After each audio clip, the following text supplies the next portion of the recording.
Really can't see me, but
all right. So spokes. Those I don't think they're aluminum. Usually they're going to be stainless. No, these are going to be straight up steel. This is aluminum and what they call a nipple. These are brass. There's a whole bunch, a little bit of brass in here. It'll be about a dollar of brass for all the work. Then I get the aluminum, which is probably 2 pounds, maybe a little less. Because cassettes are usually going to be, well, good cassettes are going to be stainless and something else. And then the hub, right here, this hub is going to be aluminum. Should be. It is. So I'll take these apart. I already have the rest of the bike taken apart. I tried getting the bottom bracket off. Swiped it with a hammer a few times, and I'm not going to bother to try to get not even 10, 12 ounces of aluminum out of it. So I figure for anyone who does any micro scrapping, this bike was one I mentioned in the video not too long ago. That all I had was the back or the front. All I had was the front rim. And I went in the other day, yesterday, and somebody had already like pulled it up quite a bit, so it was easy for me to get. So I already got like the brake components, the levers, the cantilevers from them. That's already in there. I'm like, well, I got to take this apart. It's probably going to take a little while for me to do it.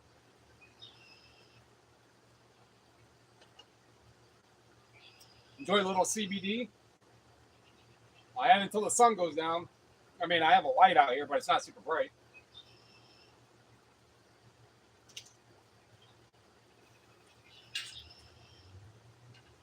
Let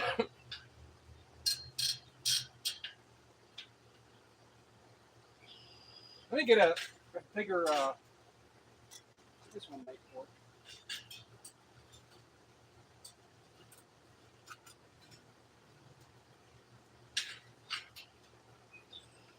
The only thing about these is when you get so far down, yeah, I need a better one.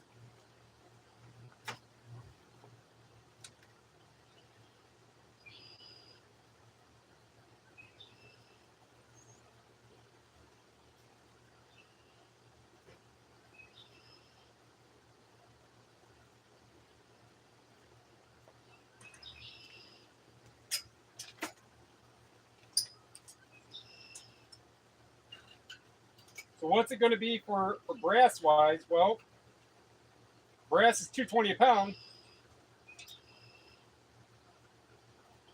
You know what? I wonder.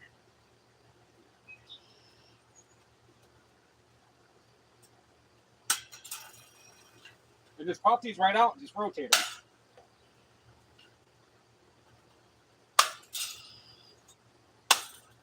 Probably get my better ones.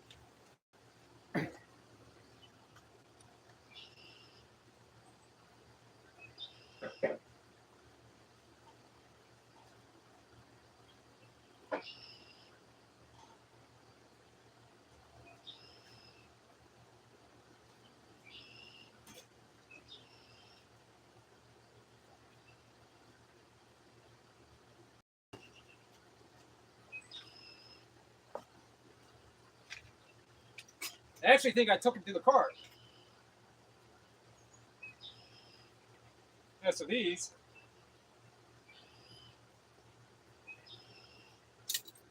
There we go.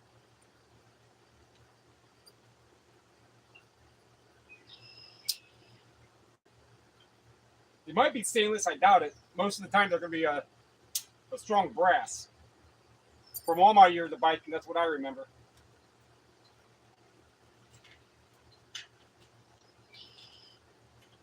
So is it worth it to take all these spoke nipples off? And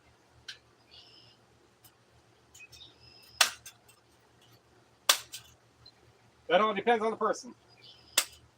To me, it's free. I got my work for the day done. My books list. Well, I only got 16 books listed. But about $1,000 of books.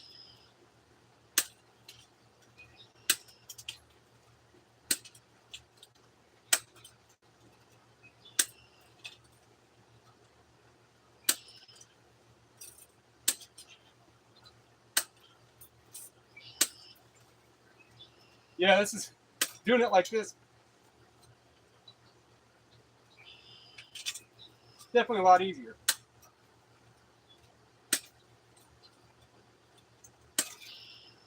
Now, no one can ever use these spokes again, ever.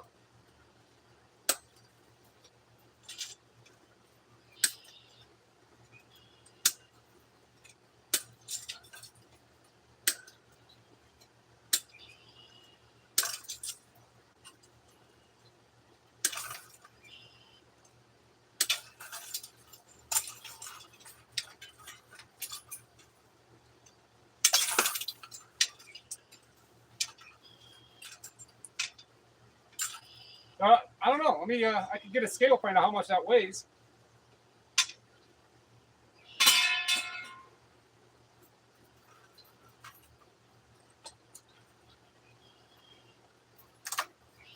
Really don't need this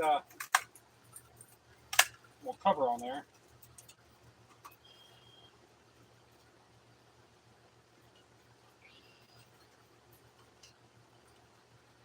So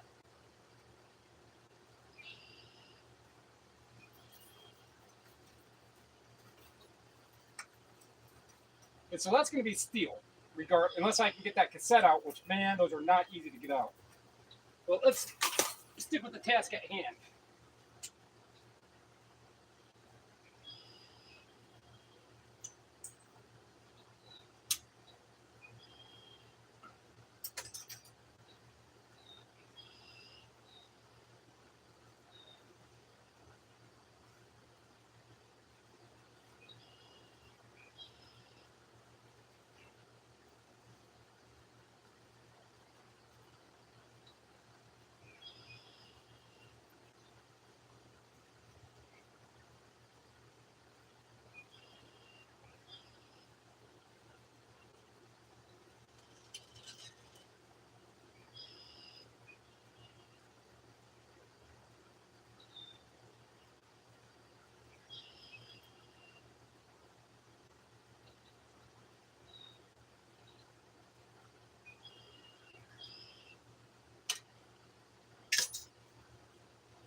I had another one right there.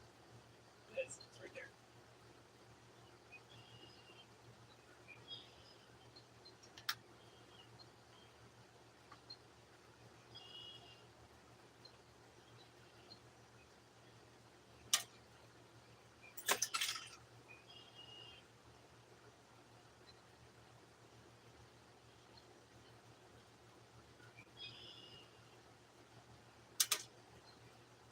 Yeah, I was hoping they would have been stainless spokes, but I'll increase the value by 3 times. No.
And later on, when I'm done with this, I'll go check the dumpsters. I already got some other stuff this morning.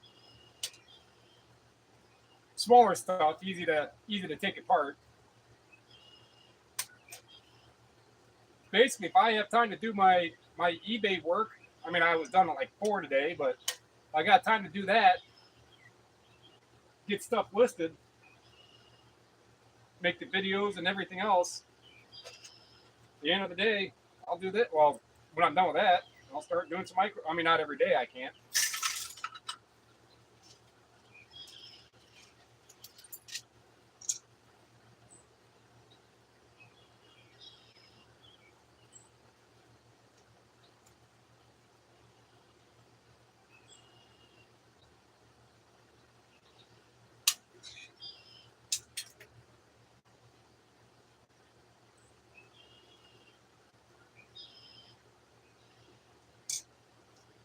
It's kind of overkill for this.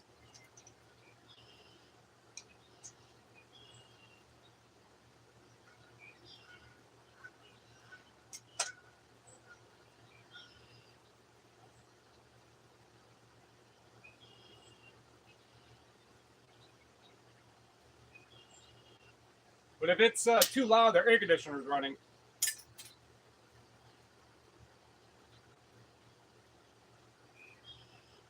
And then the valve stems, well, at least the Schrader ones, those ones are going to be brass. Long Schrader valves.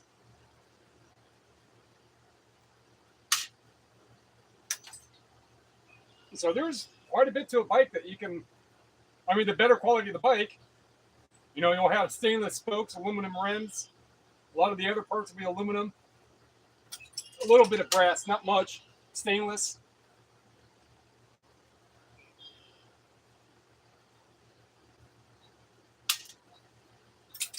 So you could probably take that was probably 25 pounds. You could take that, get shredded, get $250 for it. As soon as I get a pound of brass, I'm already at that $250. And I've already got aluminum. I had aluminum kickstand, aluminum brake cantilever parts. A lot of that was aluminum. These little screws down here might be.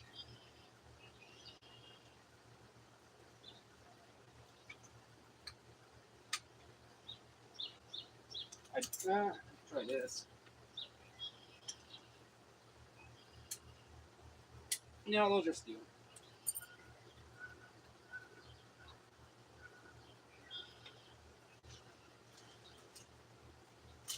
If you separate it, you're going to have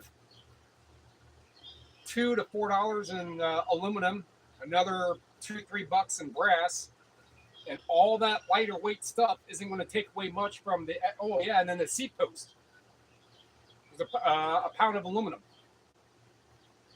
and a couple bolts from the back of the seat was aluminum. But then I'm still going to get pretty much the $2 for the bike, so $6, $7, whatever it is exactly. If I can get this bottom bracket off, but I'm not going to lose an eye over it. But if we take like the same principle, the same thinking of like my Univega, which is all aluminum, I mean, it's about a $5,000 bike, so it better have good stuff. I mean, it was $2,500 back in 1997, 1998. It's got some good stuff on it. Some Shimano XTR.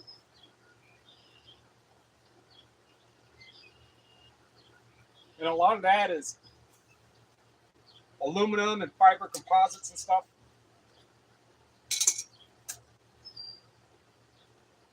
So free stuff, free money. This is where I keep most of the bulky steel, the bigger stuff. Like the convection ovens out here.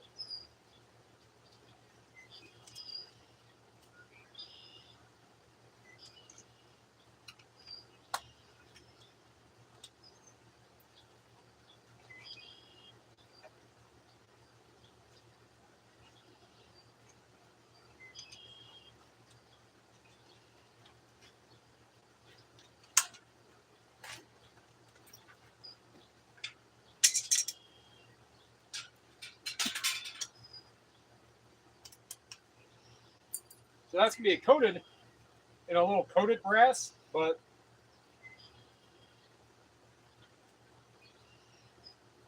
up here, brass is brass, dirty or otherwise.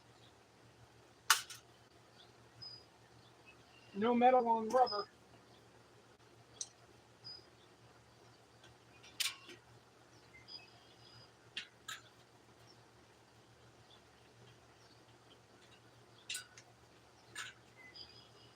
Yeah, like the ones, the quick release is what these are called. On my, on the Univega, those are all a super lightweight. I mean, the entire quick release itself, the entire assembly probably weighs as much as this lever. Or lever, depending where you're at.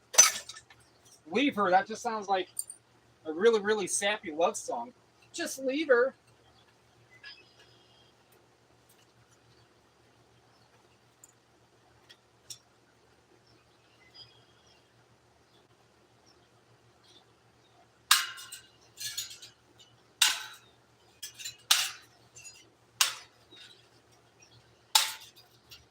I mean, if you had like a, not like a sawzall, I forget what they're called, where you can just go, like a little reciprocating blade saw, you can cut these in 5 seconds. But that is what I'm trying to do as a newfound microscrapper, is try not to use any power tools or bench tools. So these are still considered bench tools, but these are hand tools. So I'm trying to stick with hand tools. You know, if you get power tools and you're using other energy that costs money, electricity, fuel, pneumatic to run a compressor. This is all, well, I mean, I paid $50 for my tools, $60.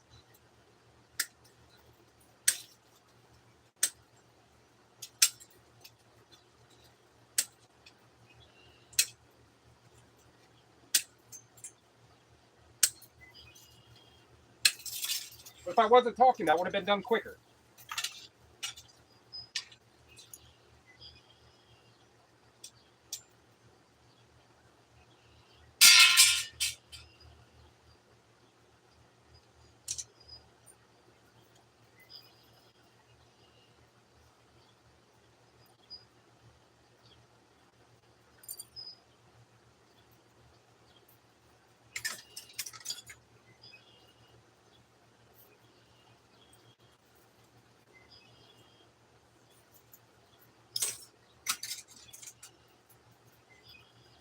course, any prices that I say are complete estimates because it's not the actual what it is.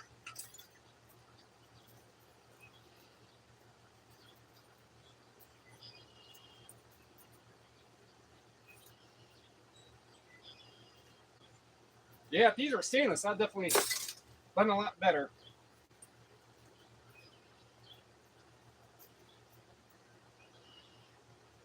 You could choose to pick what you want, but you can't choose to be picky with what you get.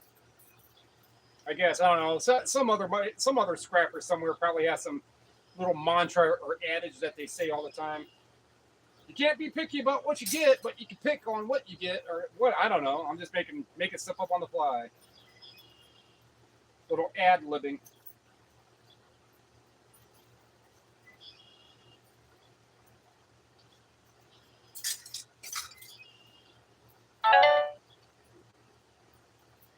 I have my tablet down here. I don't know if you can see it. It's right there. For anyone who doesn't know, that tablet is my live stream, so I can watch it. And if anybody makes a comment, I can see it and I can reply, and we can have a conversation like some civilized people do. Something like that.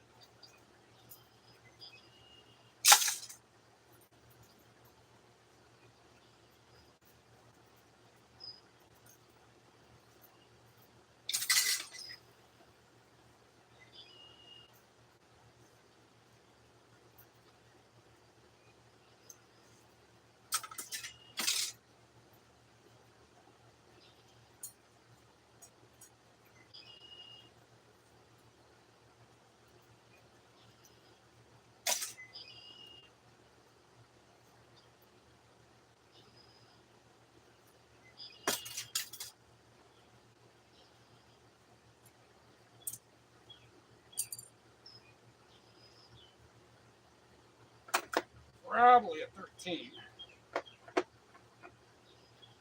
No. Oh, wow.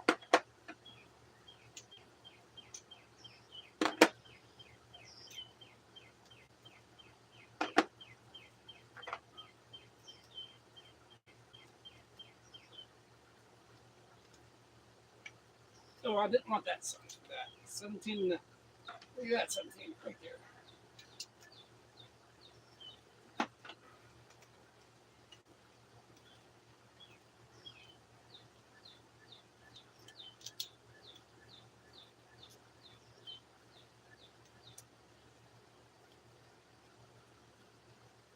Well, that one was not on there that well.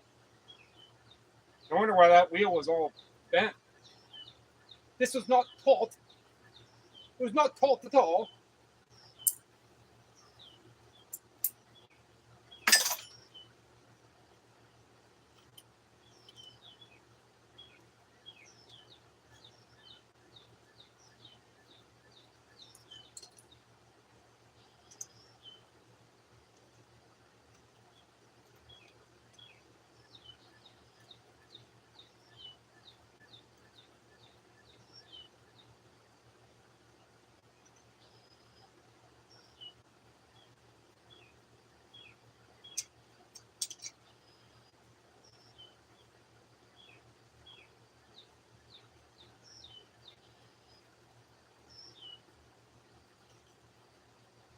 Minus the bearing.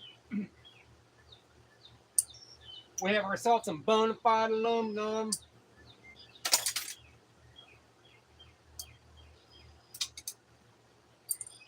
Get these bearings out of this race. I wonder which bearing ever won. Has there ever been a winner bearing? Because they're always in a race.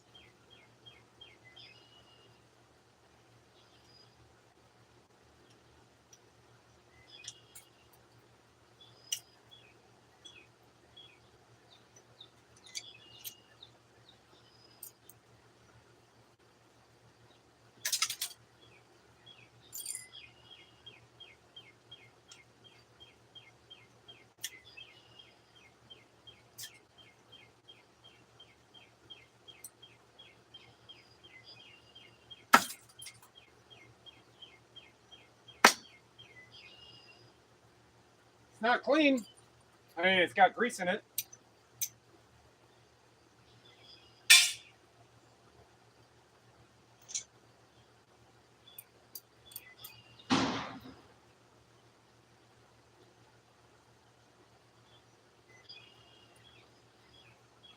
I don't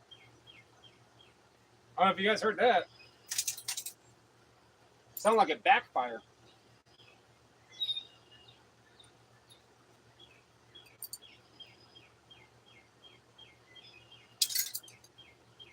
Then I have all that grease on my hand, right? That's why I wore those gloves, so I'd have less grease. So I can do this easier.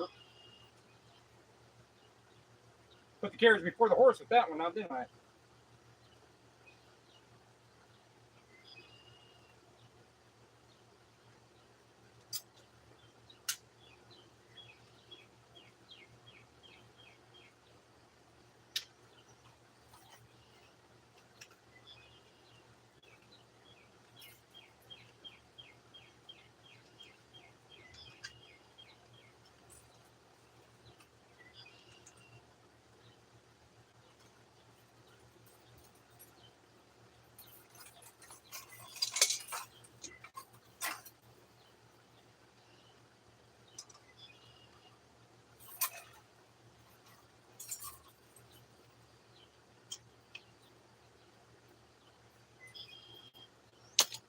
These are not on there good at all.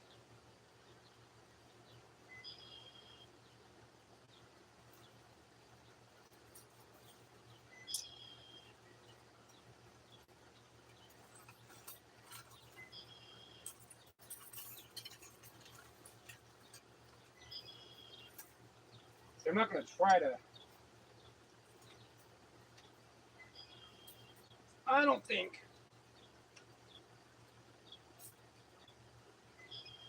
Usually they have really specific size sockets that'll fit in these cassettes.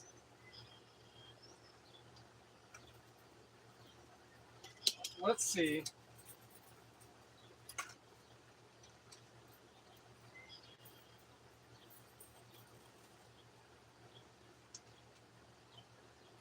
Almost got me.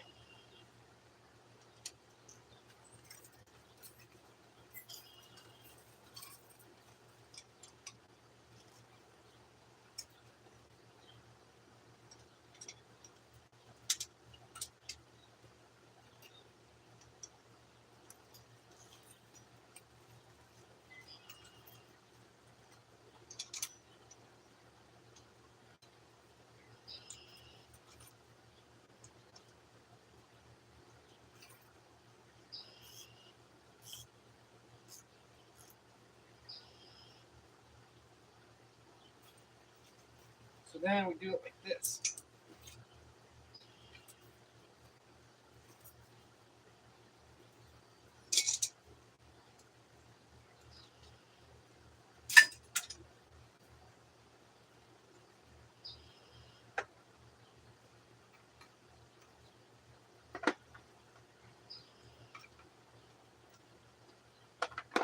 I don't think that's going to, that won't fit in there. Yeah, that's what she said.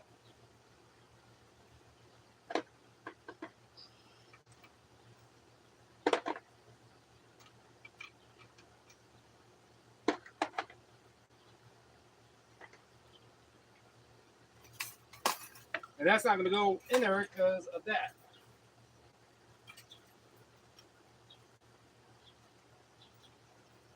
We channel lock this one.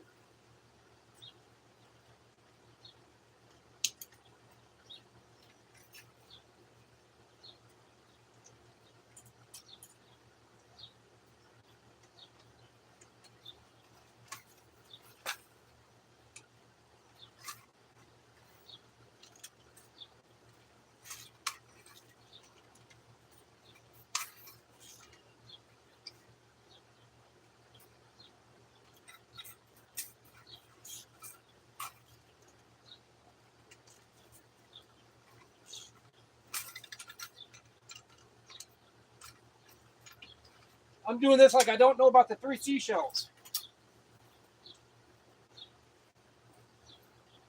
I mean, aside of that aluminum, it's all steel. I could fight for that aluminum, but I'm not.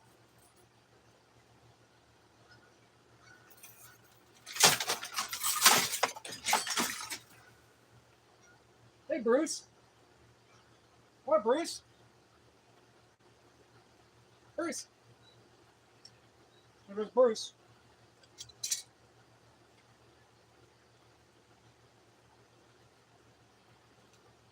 If it was brass, you know, a brass hub, yeah, because that's $2 a pound. I'd fight quite a bit for it, but those hub sockets are like they're like these, right? But they have a skinnier neck to them.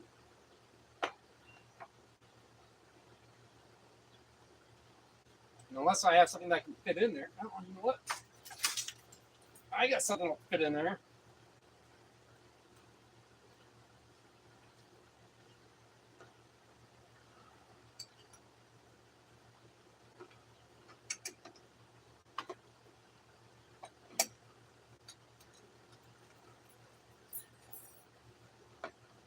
I don't know.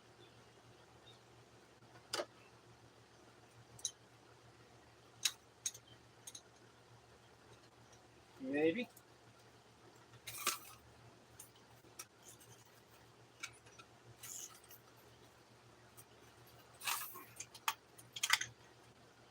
Well, it's more than what it was. Never give up, never surrender.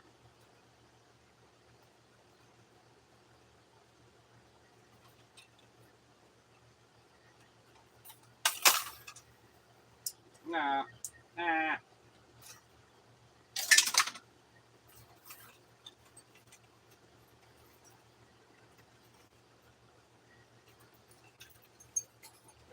And then without the proper hub tool,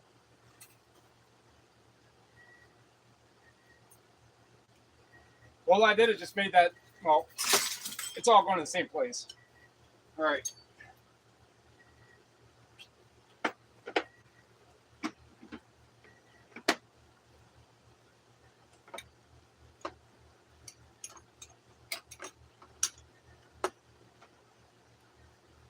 Then maybe when I'm done with this, getting these apart, I'll take the phone, I'll go up to the dumpsters, and you guys can take a look live at the 2 dumpsters that are here. Then I'm going to come back and get those 2 boxes of stuff I pretty much got. Oh yeah, I got to break some outlets apart. Break them.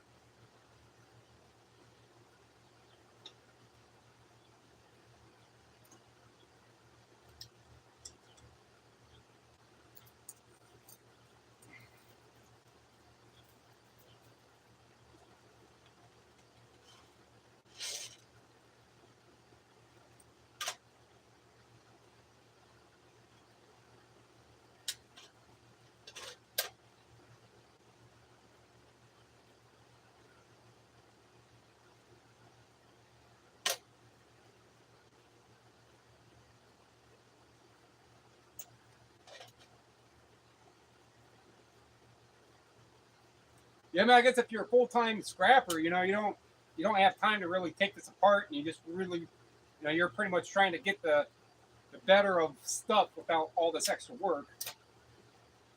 I mean, I watch scrappers that do that, and to me, like, you know, hobby scrappers, the more you tear it apart, the more you break it down, the more you process it. Get over there.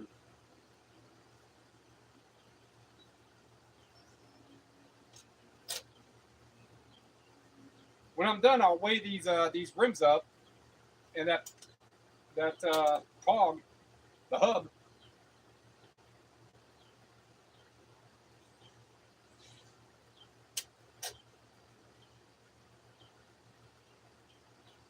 Like I said, a lot of the other aluminum was probably half a pound worth. Cast. Barely see my nugget. Not that nugget.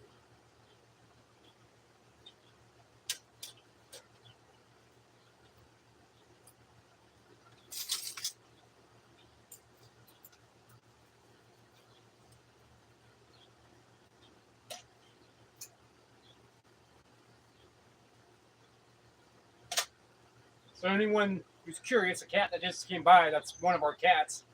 His name is Bruce. I'll show him every once in a while in a video, in a sourcing or sold video.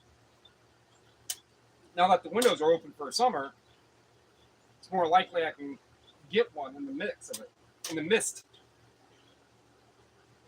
M-I-D-S-T. Mist. Why do people make words like that? Was that a homophone? Is that what that is? Words that sound the same but have different meanings? A homonym? Homo, as in homogeneous, has a meaning from its origin, from its beginnings, from its natural state, from its original, not varying, in its natural environment, homogeny. So I guess its natural sound, I guess, so maybe a homophone would make sense. I don't remember what they are.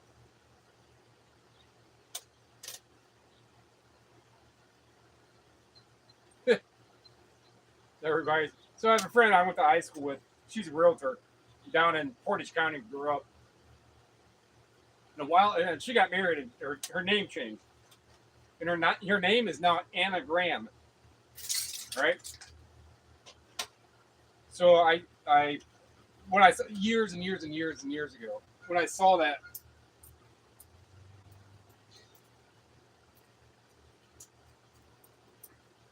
I told her, it's like, if you rearrange those letters in the right way, you'll get the same words. She's like, what? I was like, it's an anagram, right? Her name is A-N-N-A, gram, like graham cracker, anagram. She didn't get it. That was a long time ago. 10 plus years ago, maybe. I don't remember exactly when.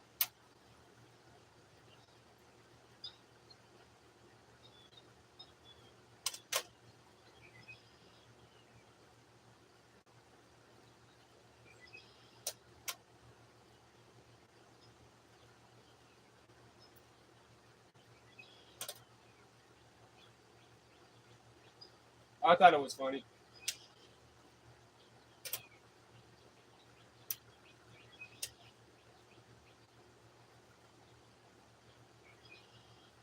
They are. They did for the most part. I was going to just take these nipples off one by one with the screwdriver. Like, you know what? I bet you I can cut them.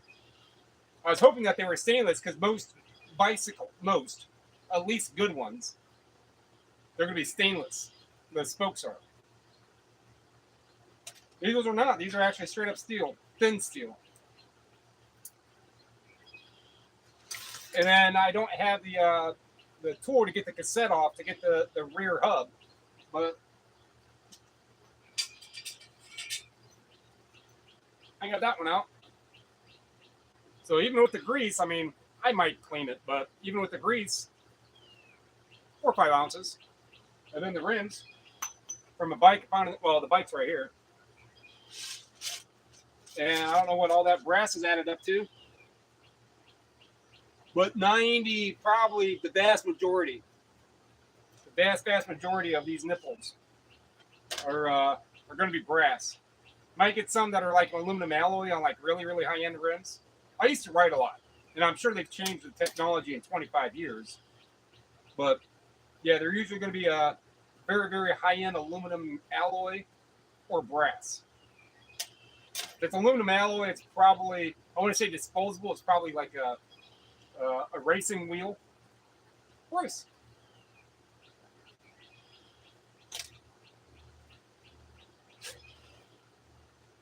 What's that, Bruce? Go back out there to save Gotham City.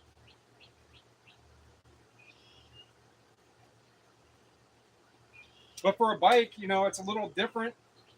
To me, I mean, I could, if they're stainless, yeah, definitely take the time and try to get that apart and all that other stuff. But if they were stainless, yeah, all the weight of these spokes, I mean, it'd be $1 of spokes and scrap wise. But if you disassemble what you can with the right tools, you can have $6-7 in everything but steel, roughly figuring.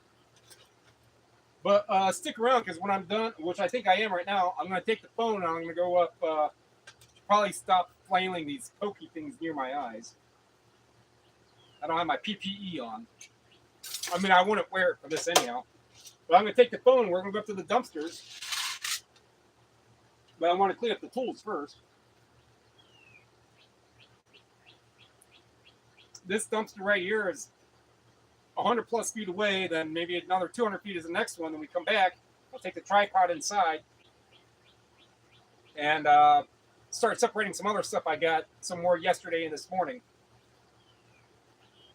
Oh yeah, and I wanted to weigh that. Oh, here we go.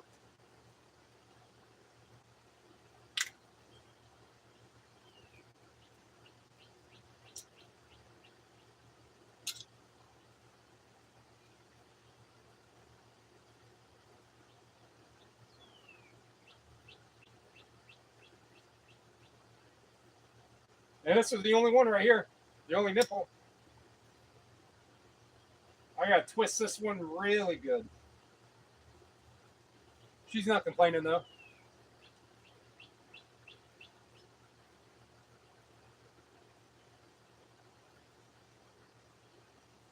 I think there was maybe one more.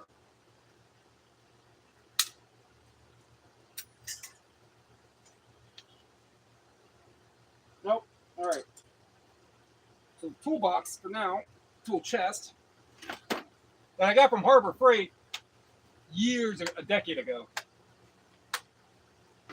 I'm missing. Guess what socket I'm missing out of that? If you can guess what socket is missing out of that, then you've used tools before.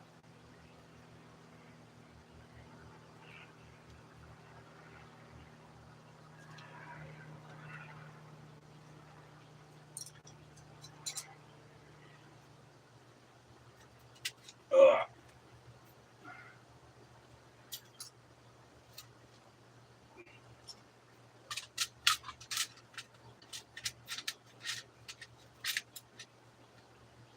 What, Bruce?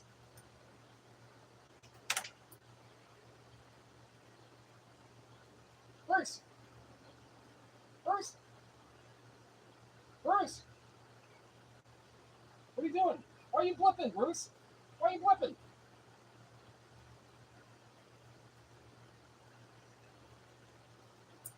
You got it.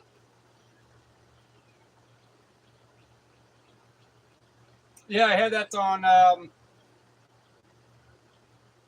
was trying to take. I was trying to tighten a bolt on the exhaust on the Escape before I had it all redone,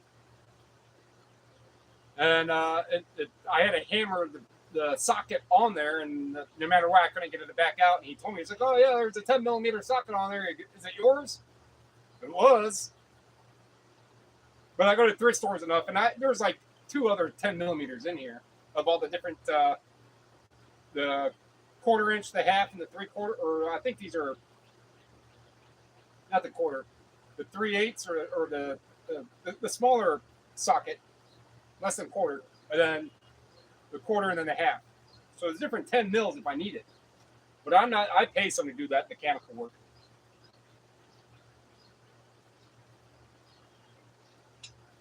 Let me get a scale and weigh these up. Transport this stuff in there real quick.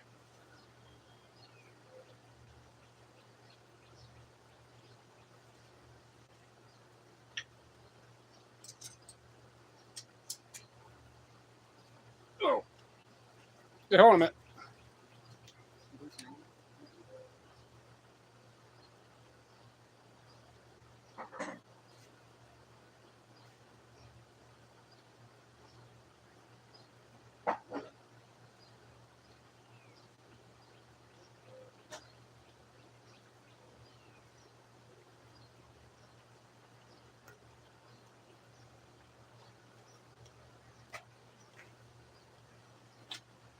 Oh, that scale.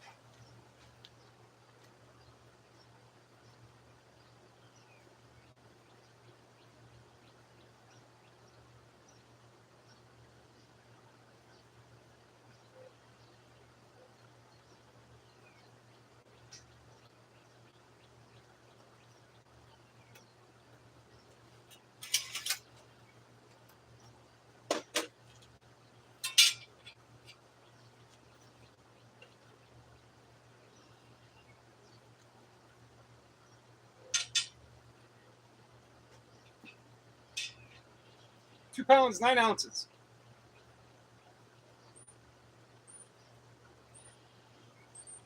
So $1.50. Aluminum. Plus the other bits and pieces like the stem.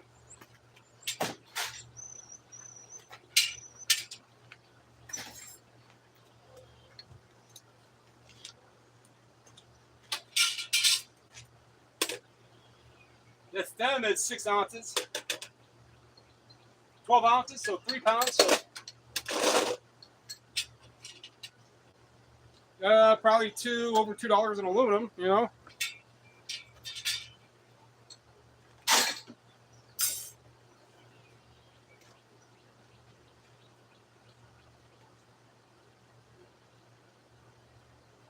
All right, let's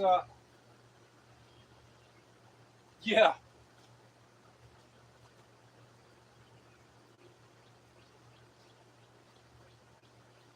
Let's go for a walk.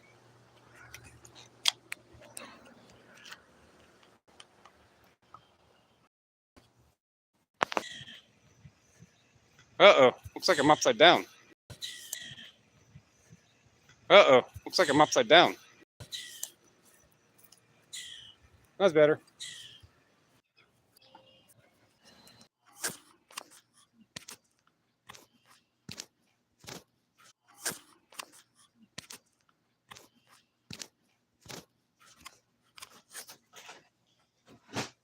Should be good now.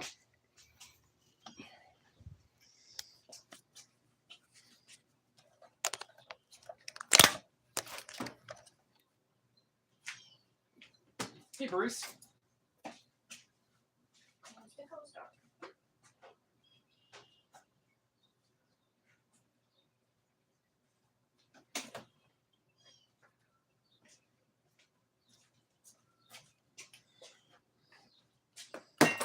Some more stuff.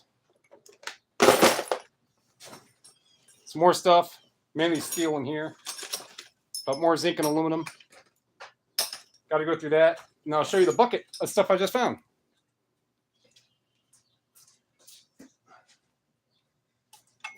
So I get my towel down there. Get this stuff inside.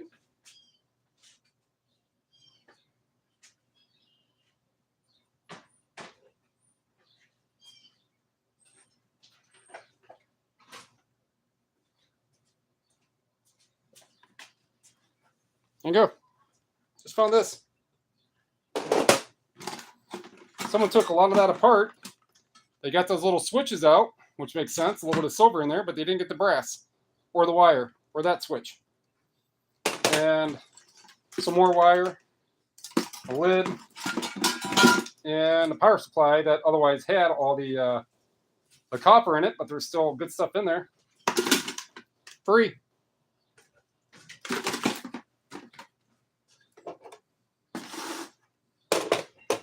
All right, let me move this stuff and get my towel down.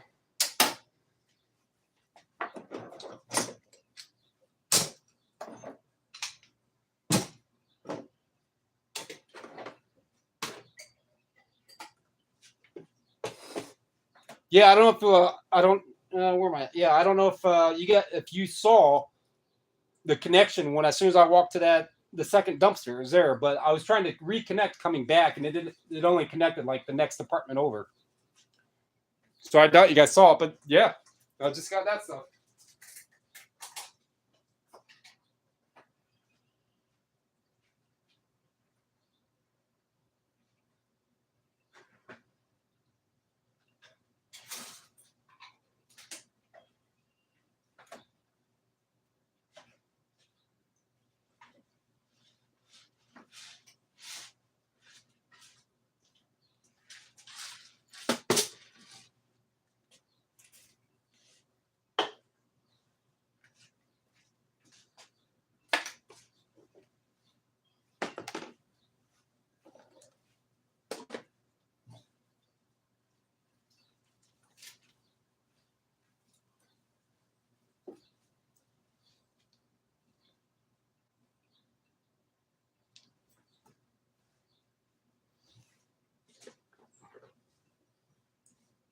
It's good enough. If it's good enough for Cyndi Lauper, it's good enough for me. Hey, hey.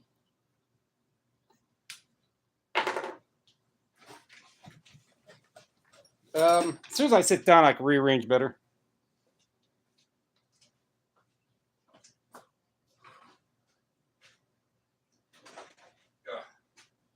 Okay.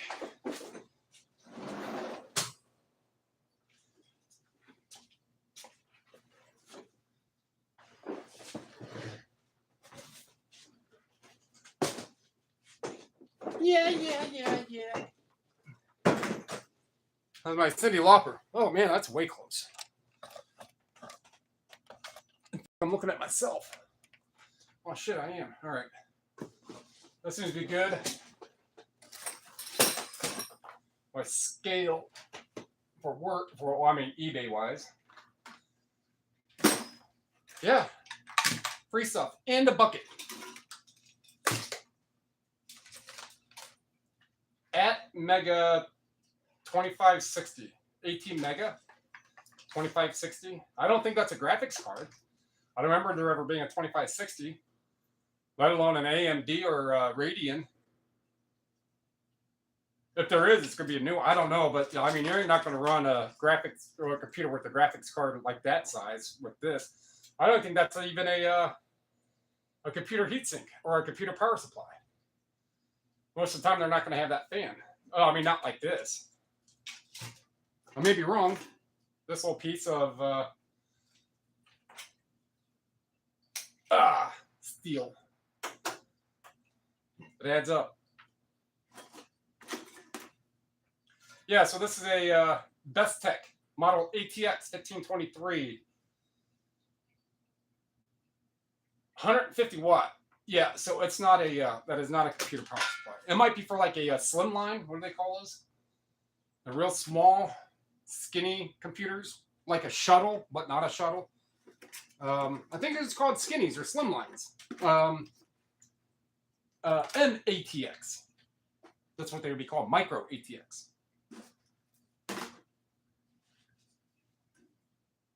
All I need is a drink, which is right here.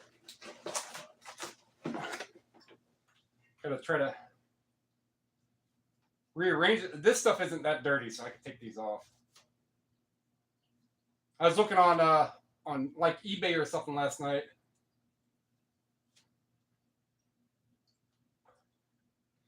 Well, actually, yeah. But that person who I spoke, I mean, there could be a lot of other scrappers.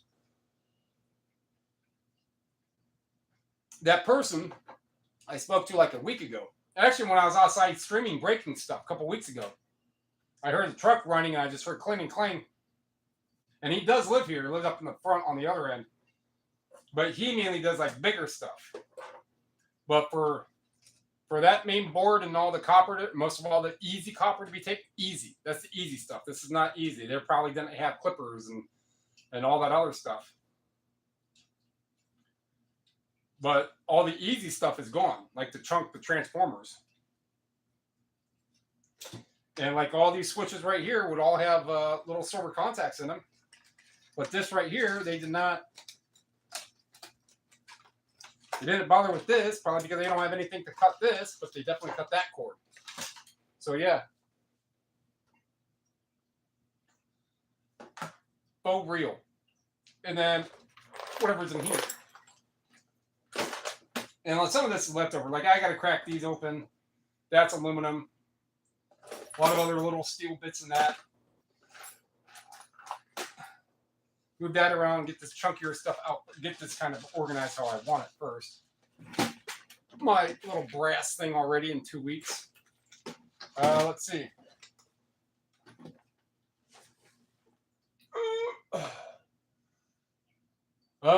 I think those containers are like 6 ounces, so that's 3.5 pounds. So that's $6-7 in brass, and you add that.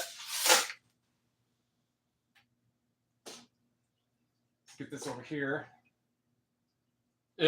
All this. I mean, I have it. It's in my hand. It's right there. Why would I just take it right back to the dumpster? That doesn't make sense.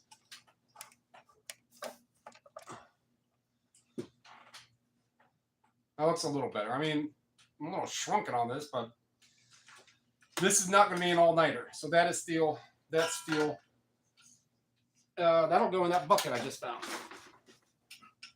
And then I'll just take all that and take that outside where I've got a couple of steel things going already.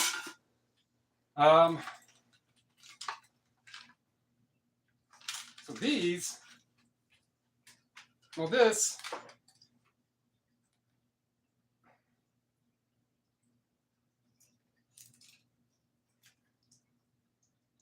I mean, any sort of brass on those ends are, I mean, it adds up, I know. But unless I can pull them out by doing this,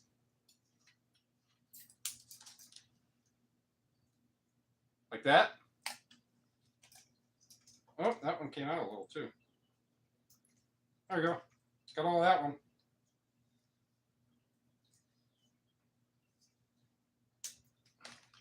Got all of that one.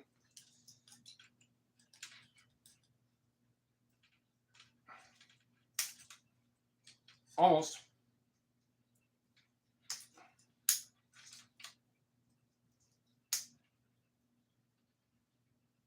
That one's right there too, but I'm not going to bother with that. Aluminum lid for cat food.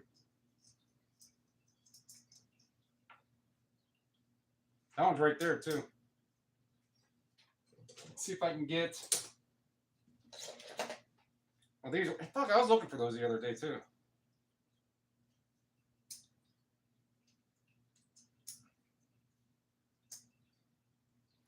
That's a win. All right, insulated. Not going to bother with that one. That's strand.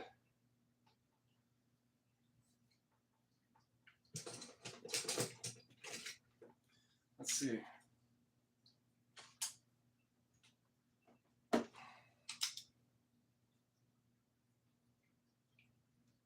I mean, it's pretty stiff wire.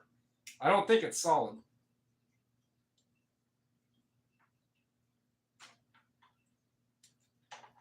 No. But it's strand, and I'll bet you I can just slice that real easily with the blade.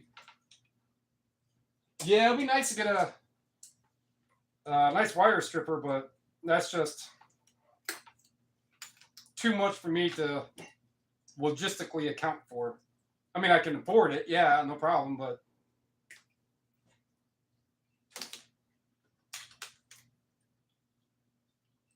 most of the wire I'm going to come across here, that's going to be about the thickest. I might get something a little more every once in a while, but if I had to do it all the time, every day, yeah, you definitely want something better than a razor blade and steady hands.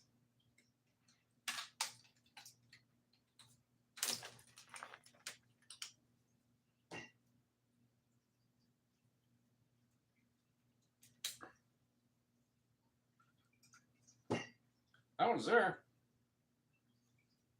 Let's see if I can get enough grip. Huh? Cool.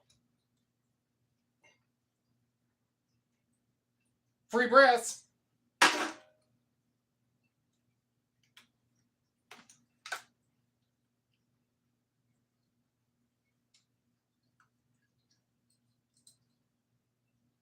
Yeah, at the price of $1 a pound for insulated wire or $2.20 a pound for brass, that's definitely one of those you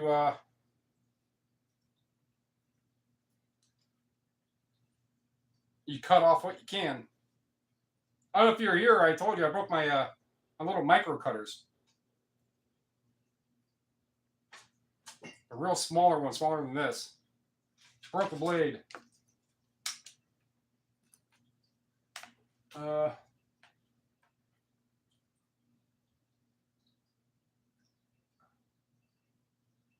don't know who Ian Matthews is.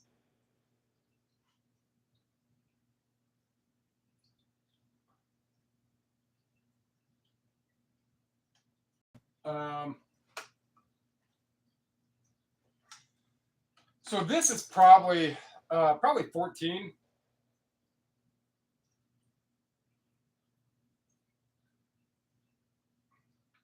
$14 is about where, you know, that would be worth it. I mean, this is like 3 strands.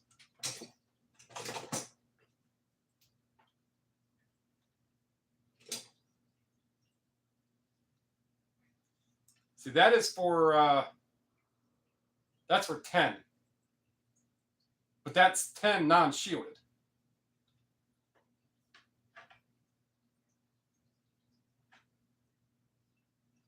Yeah, the shield, it's not the size, not exactly what that is. But still.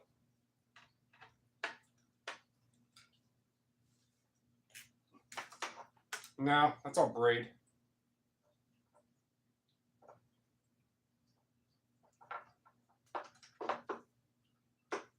But there's a, you know, a little chunk in there. Yeah, I mean, it would make sense to get one. Definitely I mean, in your first stripping session, it's paid for.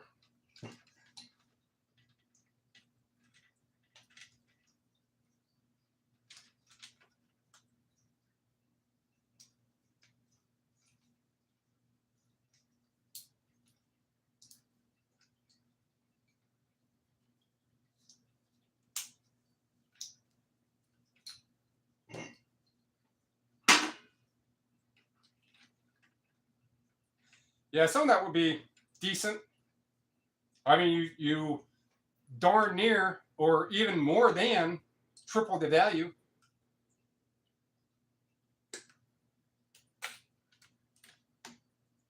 But I have there's another bigger piece in here. Oh no, I stripped them yesterday. Stuff like this.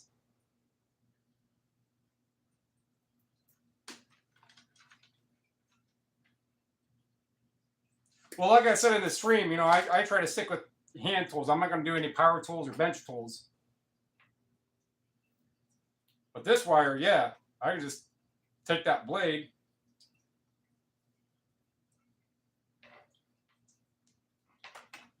Let me turn this over.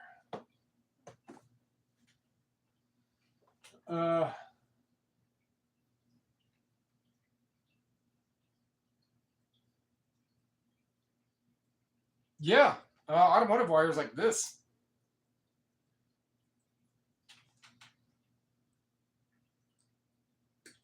I mean, I have plenty of time until all this adds up. I'm not going to be, when I go cash out again, it's going to be aluminum and steel. A lot of this other stuff's just going to sit around. It's just going to, you know, hang back.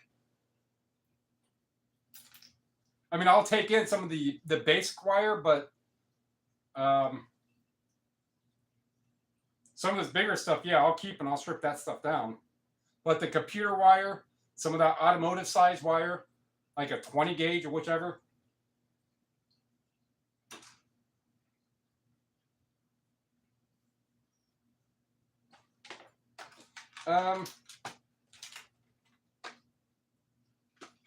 so yeah, definitely. I mean, they cut that other stuff, but they didn't cut this right here. It's like, if you had your snips, why didn't you cut this stuff too?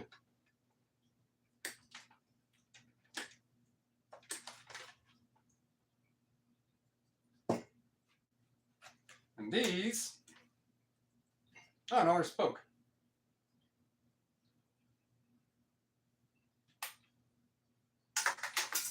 These are bitches just like this.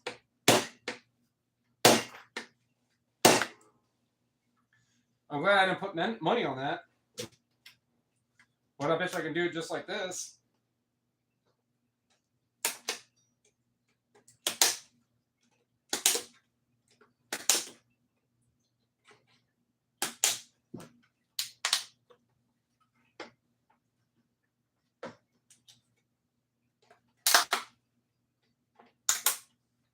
I saw James put up a radiator video. I didn't watch it.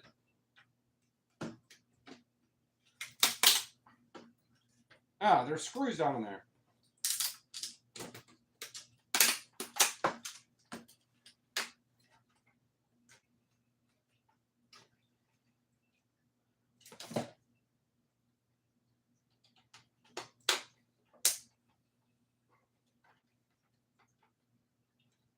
Yeah, that's something if I were to get one of those. Oh, actually, my neighbor, Mason, I was just talking to him. Because I give him the cans that I find, and I take the tabs off. And he's like, I have a Sawzall, and I have a doorknob right here.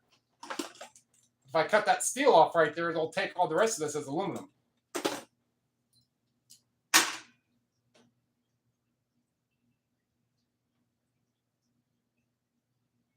Yeah.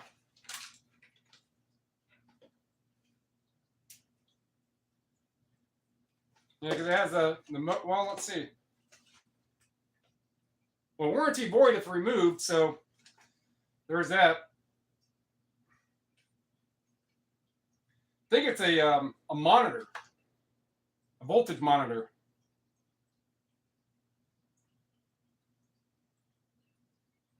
I mean, if it was a backup, that battery is, because the networking and stuff would be right here, and then all the other stuff for the switches would be right here. There wouldn't be a place unless it was like more up this way. Whatever it is, it's destroyed, and it's getting more destroyed as we venture into venture highway, venture highway. Is that America?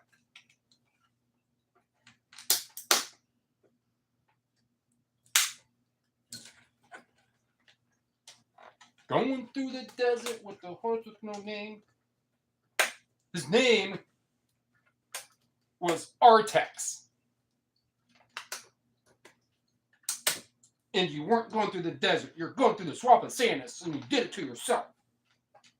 You knew you were in the swamp of Sandus, and you knew a 2,000-pound animal can't walk through the swamp of Sandus. Atreyu, you killed Artex. Childhood is now ruined. Actually, it was ruined at the moment we saw Artex die. Artex. No! Artex! No!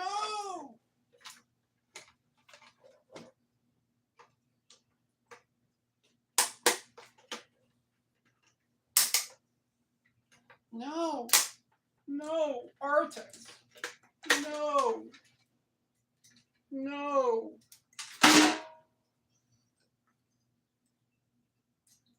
No, Artex.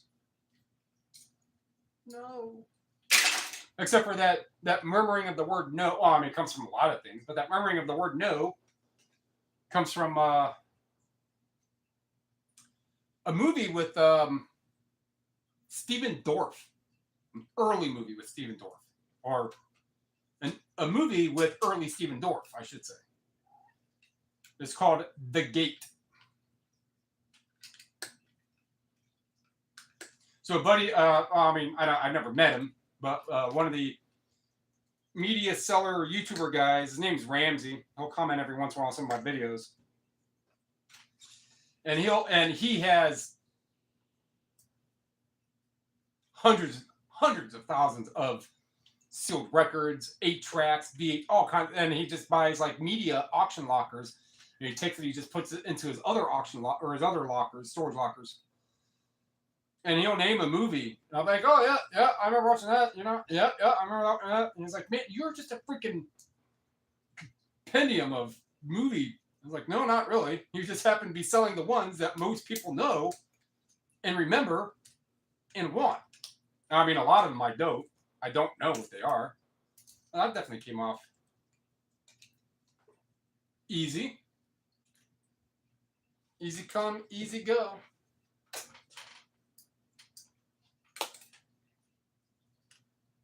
No, Artex. But in the in part of that movie, The Gate, Stephen Dorff is recounting something about his mom. So his mom died, or did she? Yeah, I think she died or whatever. Oh, how about that? That's a recurring theme now from the Never-Ending Story. You know, the guy who played Major Dad. Right there, but mom died, right? And then mom died, and no, I don't remember. But he's recalling something, and like these little underground demons are coming to get him, and something happened. And he just sitting down in the corner. He's like, no.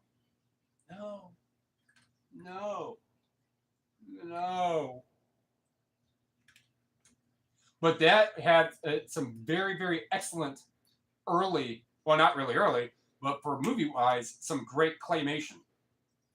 Like a little underground devil hell type. I don't know. That's all brass anyhow. I don't know why I'm doing that.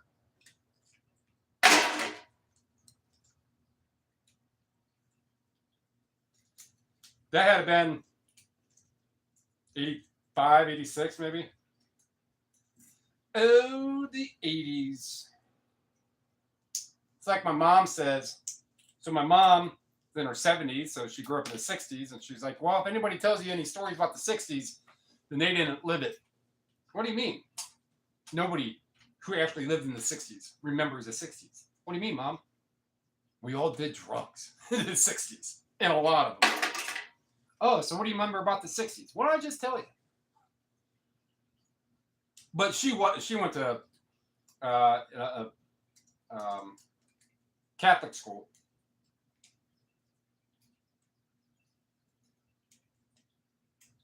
So any of that, like horror and anything that will go against the grain of that book and its teachings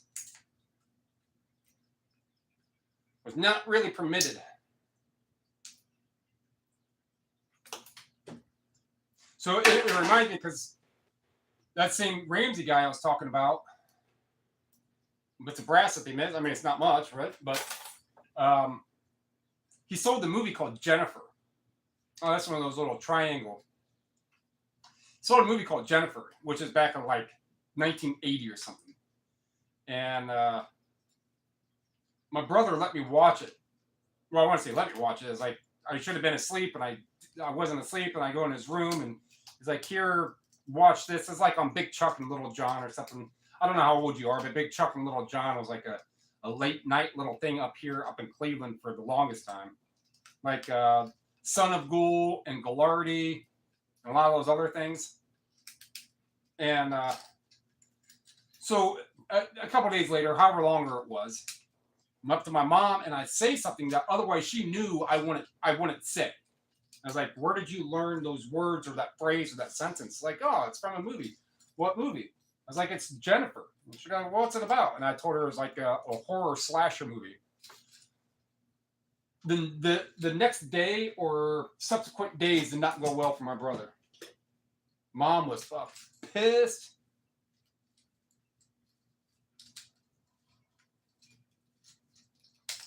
She was mad. Mad. Mark.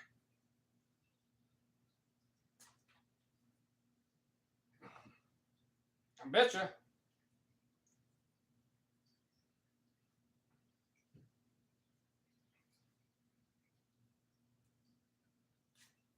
There you go.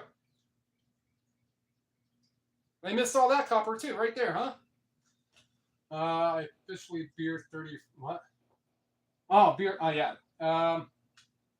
Yeah, cool, man. I'll still be here.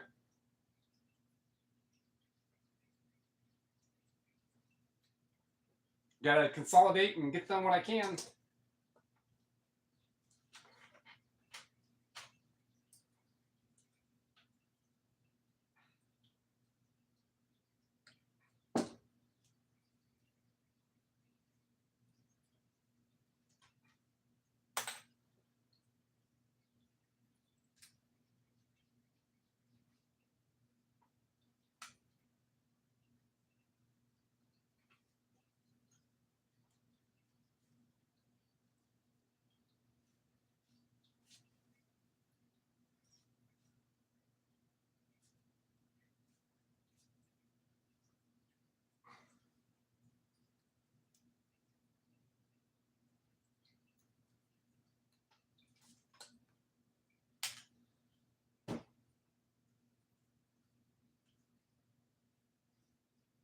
Ah, freaking pokey wires.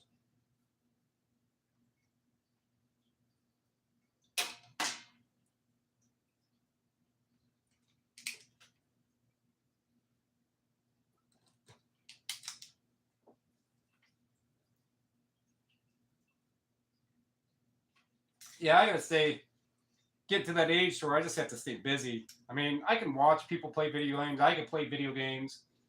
A lot of stuff I could do, but it's like,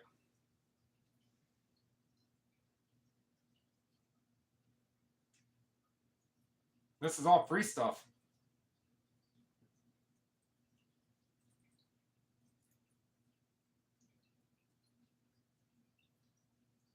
Oh, that's why, because that still has a bunch of brass on it.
I don't want. Well, I want to get that as clean as about as much as I can. I mean, they expect a little bit of wire, but not this whole butt connector.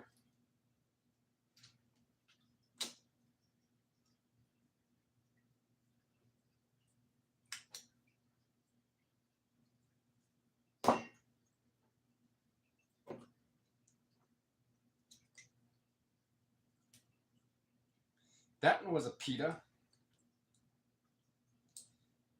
piper.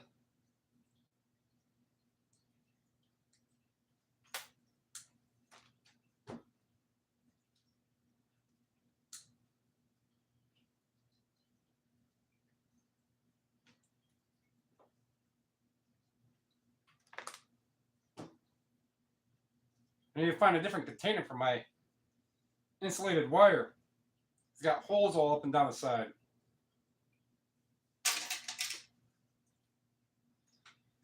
Yeah, you can see it's right there.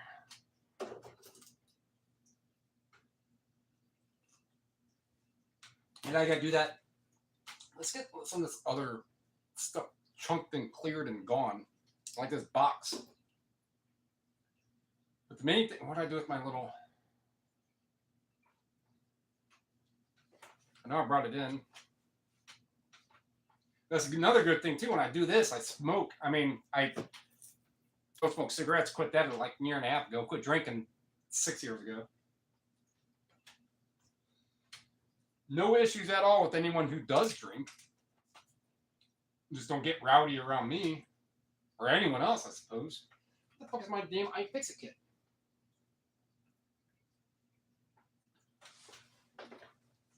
What are my other gloves? Mutta butter.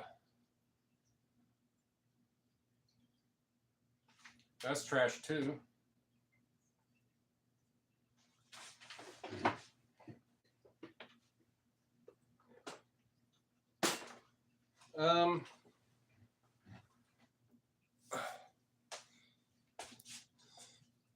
Well, I'm at it. That can go in aluminum.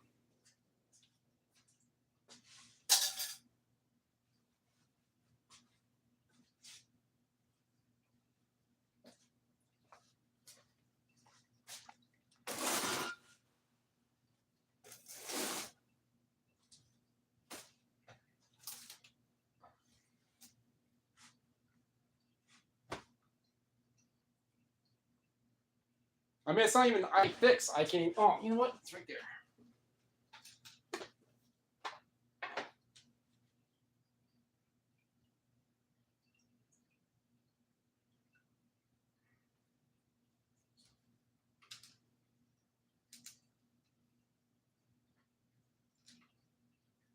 All you gotta do is just get it to work a little.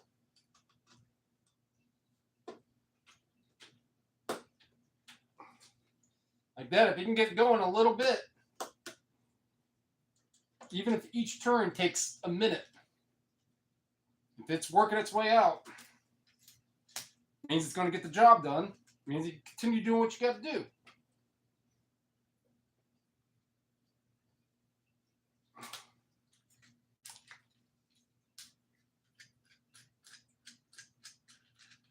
So this is just a variable resistor or potentiometer.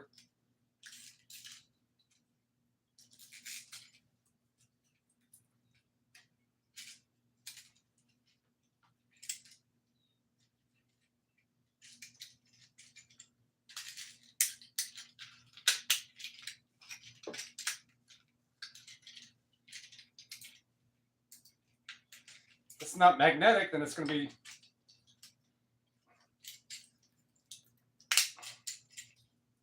all I want. All I want, a little bit of love and some tenderness. You get him, Hootie. You get him.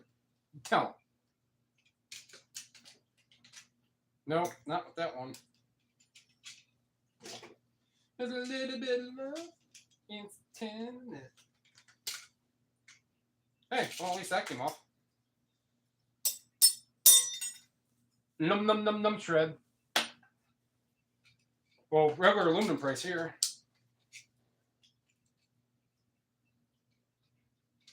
Gotta be very careful.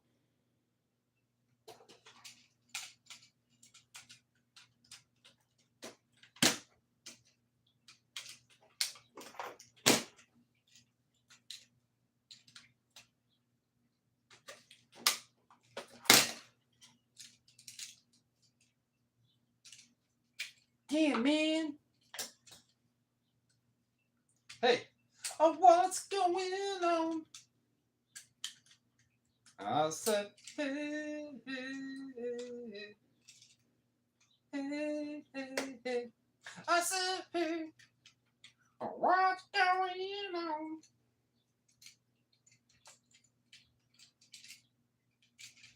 I'm about to turn it to like, I'll just get this other stuff taken apart.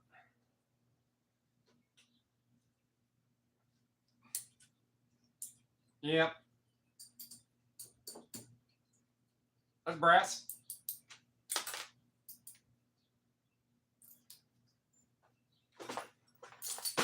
Free money when it's brass. Well, free money when it's anything but steel. I mean, it's all free money, but... All right. I said, hey, what's going on?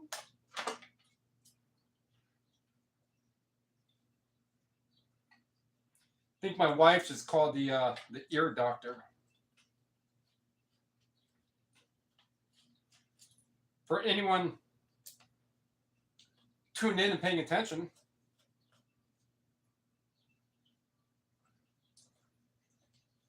my wife's birthday's tomorrow.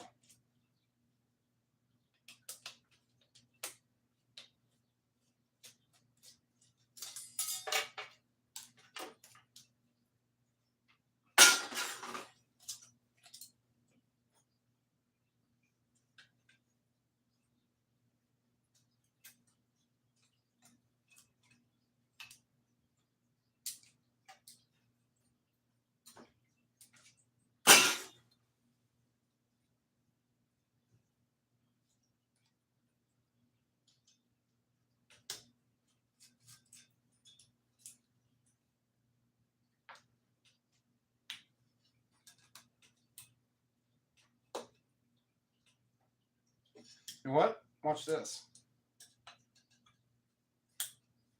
Oh, you know what? This is why I got these. I mean, not exactly why.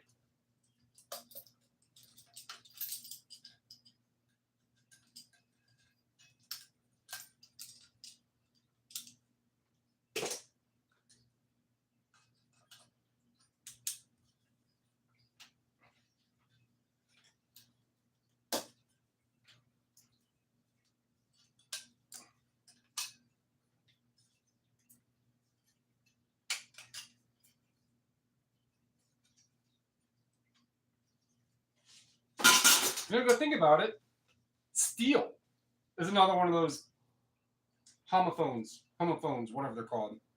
A word that sounds the same, spelled differently, different meaning. Like two and two. Or your, and your. Don't forget your apostrophe.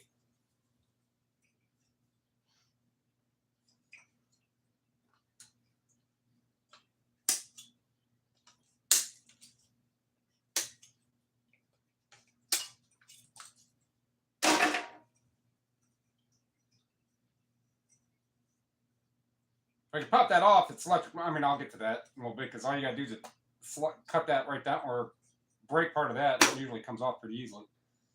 Is what I found out.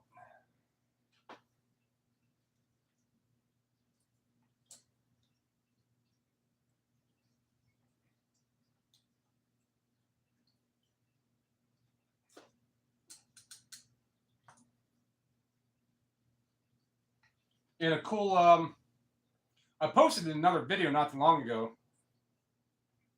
So I watched this one channel, Famous Brands History or History of Famous Brands or something. And it mainly goes over like audio companies. So far it's been audio companies, audio equipment. Kenwood, TDK, Telefunken. And the one he went over with TDK is about TDK made ferrite. The ferrite that's used in electronics now. So he went over the history of ferrite, and TDK, owns the patent to it, and they're the ones who made it. And because of that, the ferrite, is why we have the electronics that we do. Because if not, a lot of electronics we have would not be possible without it. You'd be your cell phone would weigh 4 pounds if you were still using old iron magnets and stuff.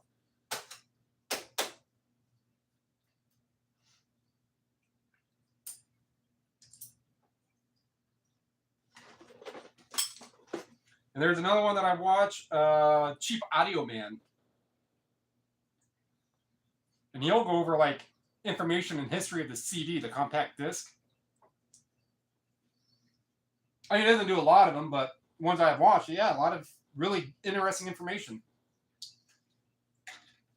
That one of them is that AOL, when they made all the try out our AOL, they had like 30. They are the requesting party for 30% of compact discs that were in the market was from AOL. Try my internet service.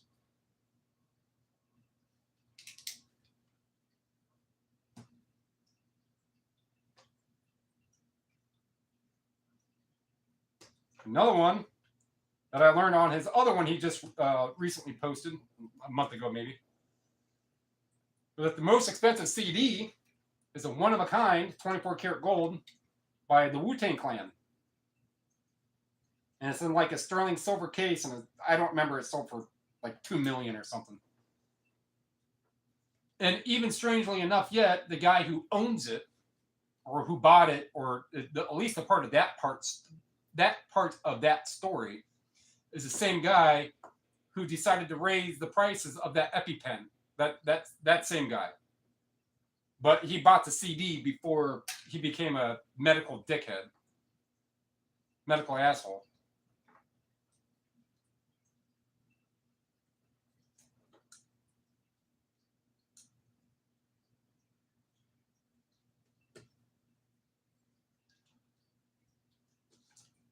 And that's why I watch that kind of stuff, because a lot of people don't watch what I watch, and a lot of what I watch, at least for me, I find it interesting on a lot of that, and it comes in handy to learn about the history of Marantz, Nakamichi, Macintosh, whatever the brands he's covered.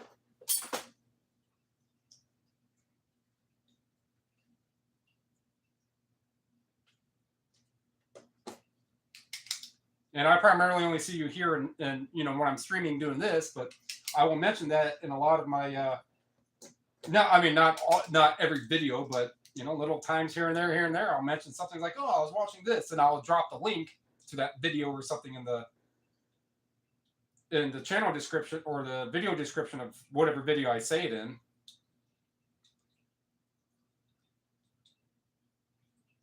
And I don't know if you like bluegrass, but or whomever's here, 6. Thanks. I microscrap when I get enough to have to microscrap or sort. Side of that, I sell physical media.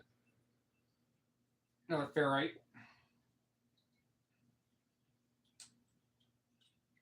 I forgot what I was saying.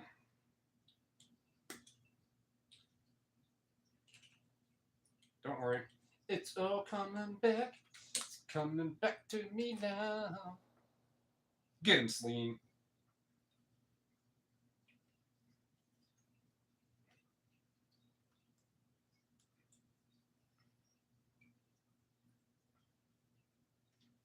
Process that down later. This big thing is just getting this stuff taken apart and then having little bits and pieces that need to be processed down more.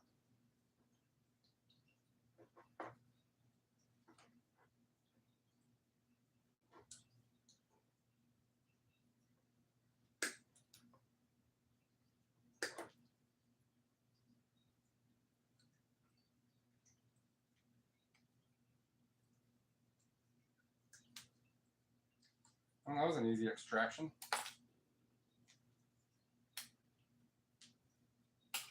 It's like pulling teeth. I know all about that. None of these are natural. It's all implants.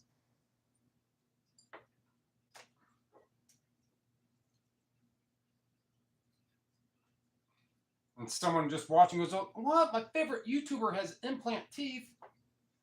Well, no, the teeth aren't. The 6 implants on the top, 6 on the bottom. But the top right now is zirconia.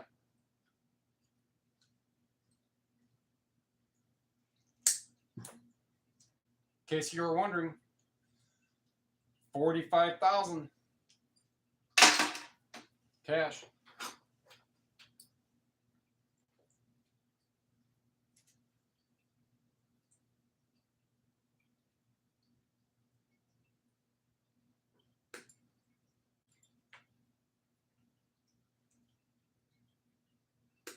Not all at one time.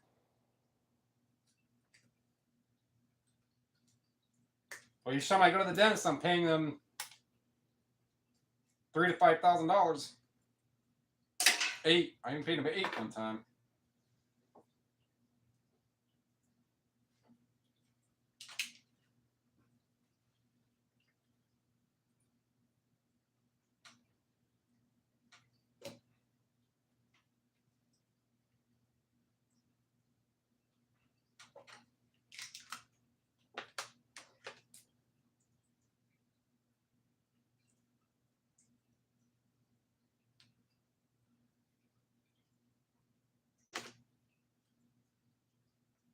Yeah, why lose that insulated weight? But something else I learned is that they allow at the scrapyard. Oh, that one quick. They allow a little bit of leeway. Dirty. Not dirty. Contamination is what they call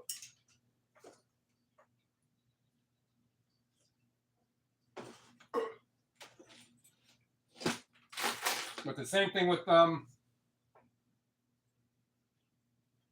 steel doesn't matter. It's got to be, most of it has to be steel. The copper, the wire is $1 a pound. Really doesn't matter what all's on it. Doesn't matter what kind of wire. It could be small computer wire, automotive wire. Why would I fucking do it like that? Yeah, see, that's not even. It's a bunch of tin solder in there. But enough to where I cut that steel off, they'll consider that as aluminum. Because I tried, you can see where I tried like peeling this metal off. I get at least aluminum for that. If not, then I get steel. If I cut the steel off, then I get steel and aluminum. This thing here came from like a big old, I think you were here last night when I took that apart. Big old solenoid. It's solenoid actuated. Electrical current goes to it and actuates something. That's a starter is a solenoid. Just most people think of solenoids as only electrical on off. Send power, it actuates a switch. switch either opens a circuit or closes a circuit. All right, this stuff, let me get these on.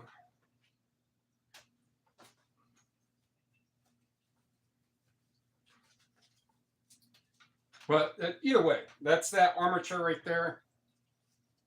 We got the aluminum caps, the top and the bottom part. Got that out. I had brass bearings, got a couple of those out. And then the rest is that's going to be electric motor. All right. Man, I wish those were aluminum, because that weighs a bit.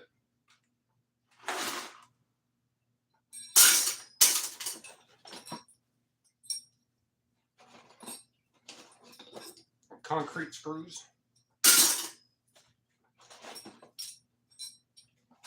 Aluminum that. Oh, I mean, I get aluminum prices for it. I got to take them apart a little.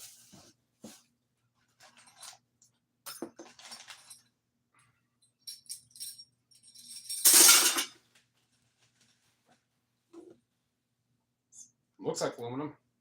My blade closed? Yes. I'm usually pretty attentive about closing that blade. You don't need to have an open blade while you're not using it. Decrease your risk of bleeding out by a lot by closing your razor blade.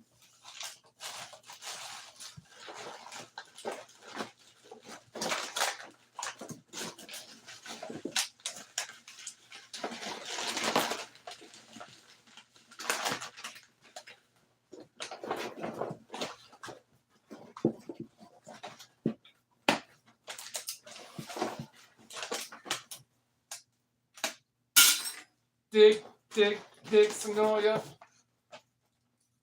Digging through the box. Sonoya.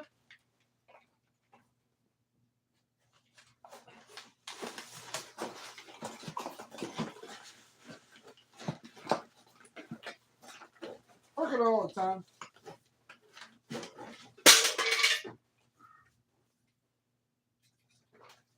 Oops, there goes my fix-it kit.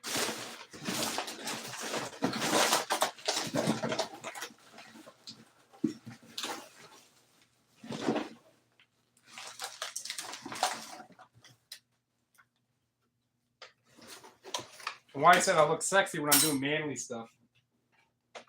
Does this count? That is why. Oh, I lost none. That is exactly why they make these like that. Knew it was going to happen.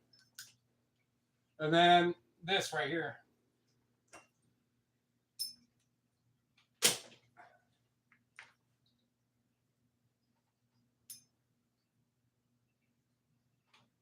Brass.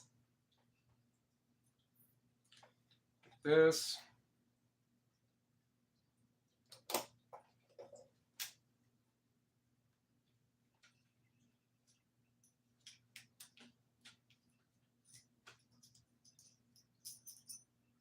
Aluminum. That quick. It went from steel, 9-10 cents a pound, to 55 cents right there. These things, oh yeah, I'll find these all, well, I won't say all day, but I'm just saying the proverbial, I was like, yeah, I'll do these all day long, man. If I had a whole 55-gallon drum of these that were all this zinc that I get 55 cents for, yeah. I'm like, what are you doing today, Derek? Getting unscrewed and making money on aluminum. I wouldn't be scrapping at all unless the prices are basically where they're at now. It's too good to pass up.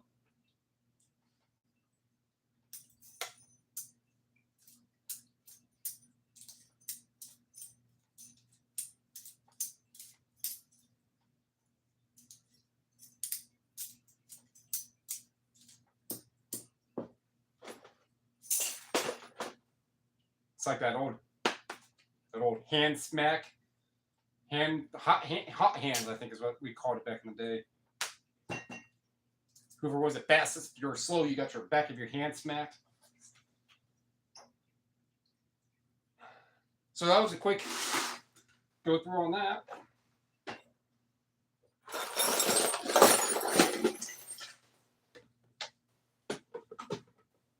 Another bigger wire. Sometimes these washers are zinc, not these ones.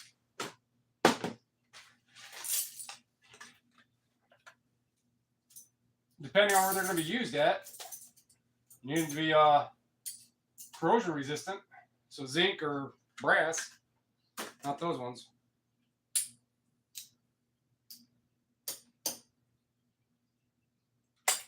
Brass screw.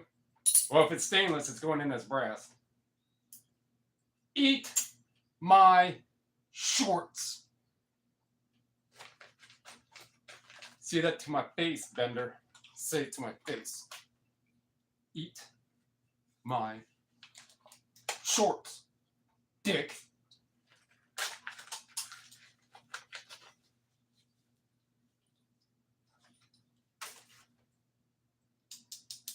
Oh yeah. Oh no. Oh no. Nice brand new cast right there, right? Dick.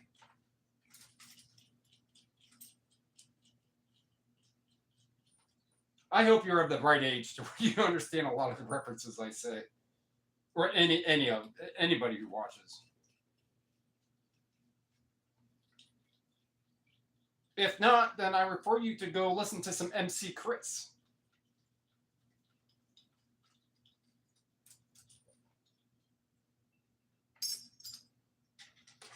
Num num num num num. Hole saw. I mean, I don't have a need for one, so that's where it's going.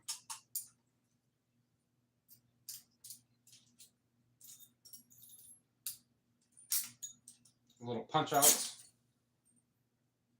But I just watched another video. Oh, piece of plain copper. Another video about somebody actually just saw basically like a game of Q in Mike Tyson's.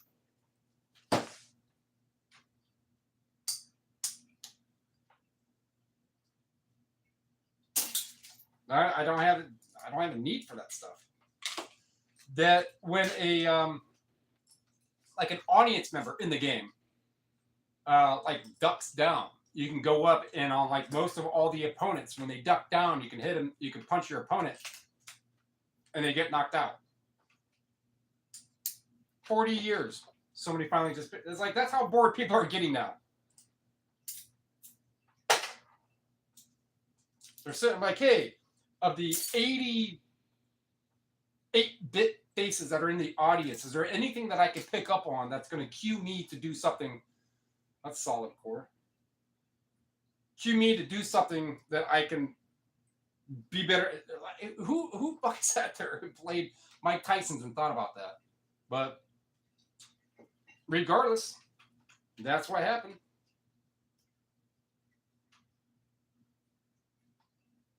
I forget where, maybe it was on like Gamer Ranks. A lot of these I don't subscribe to. I'll just watch something like, oh, that's interesting. Oh, really?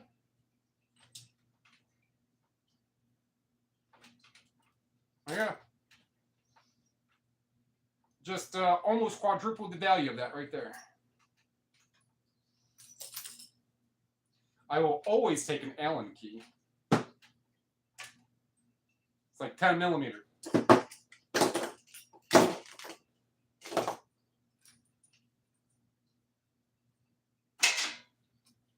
That's zinc. This part isn't, but that is.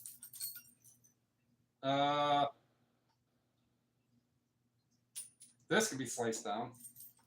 Aluminum there.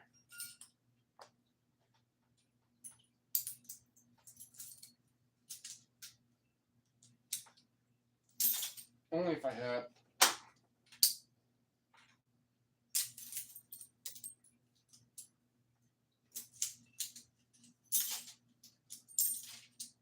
Yeah, you missing my early days of scrapping. I had a nice early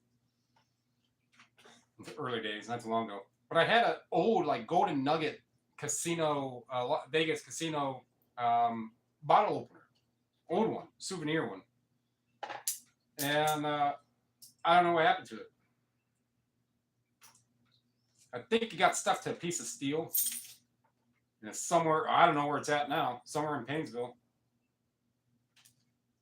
In that scrapyard, maybe. Or it could be outside in the storage, stuck to something.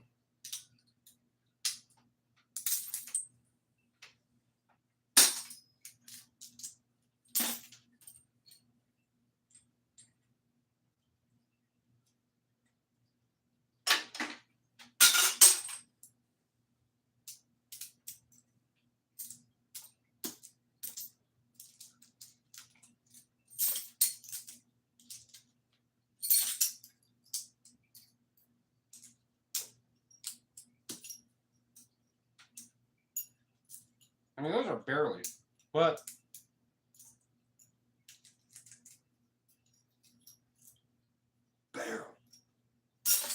barely. That's brass.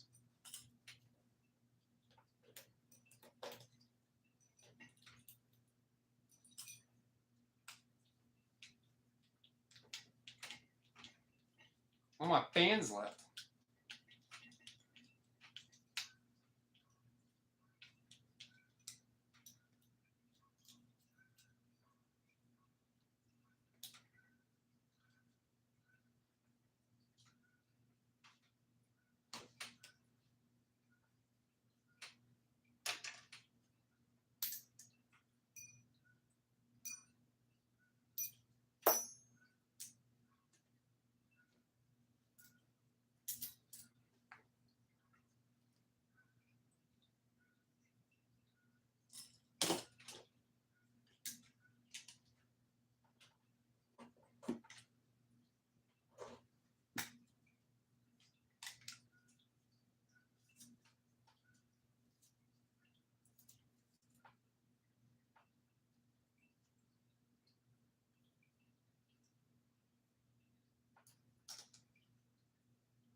Got some geese out there yammering it up.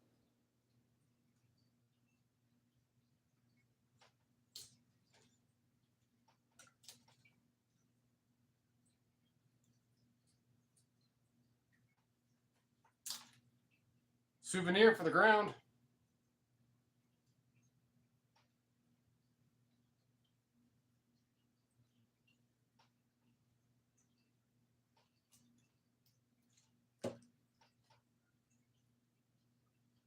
Quadruple the value right there by 3. Well, quadruple by 3. That doesn't make sense.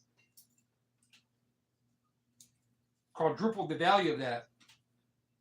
Went from $1 a pound to almost $4 a pound just by doing that.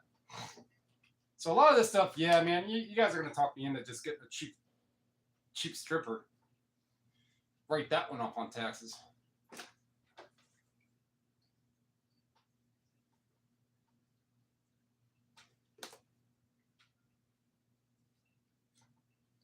Why don't you go for the expensive stripper? You know how expensive they are.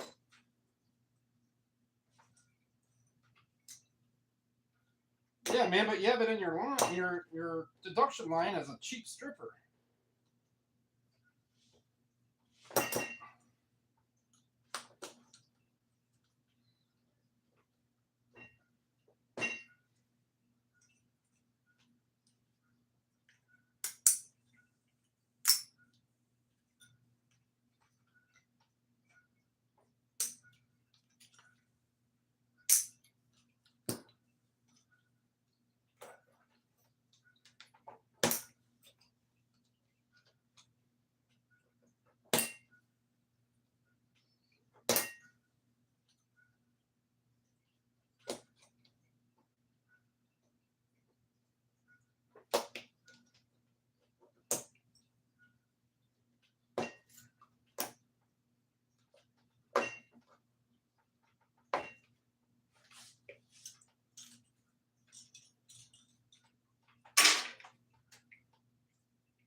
All right, I could try to for that circuit board and all the other stuff. The circuit board's 50 cents a pound. I'm worried about tearing all that up. This will go in as a electric motor.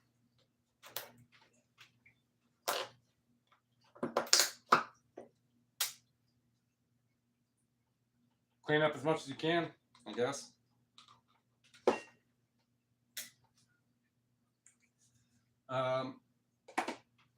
The other motors and stuff are right there, armatures. That's done. So these ones here on the other ones, these just yanked right out. So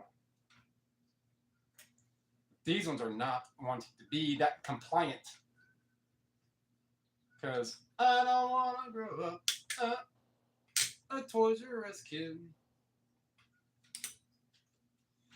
10 million toys at Toys R Us if I could play with it.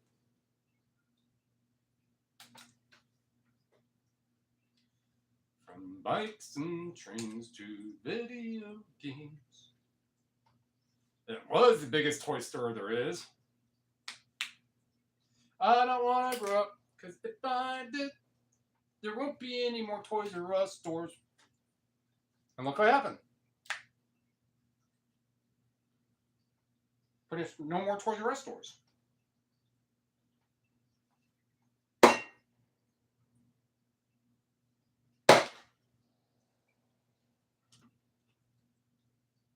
Completely missed the mark. It works, but...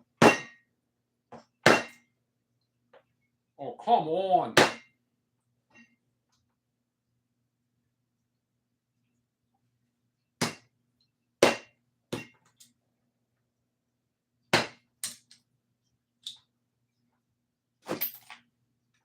Now that there's only one in there.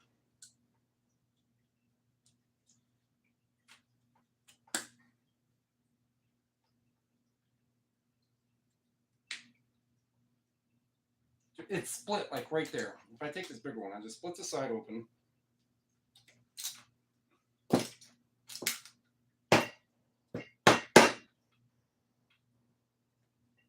Cut the rest right here.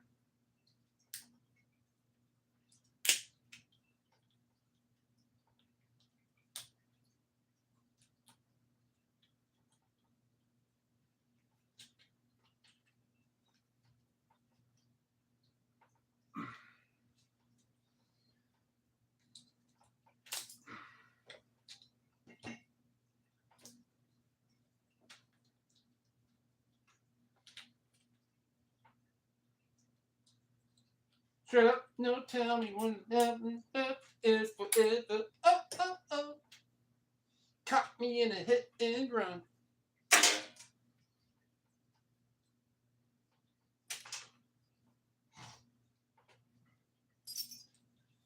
All right, so next, this thing that doesn't have more screws in it.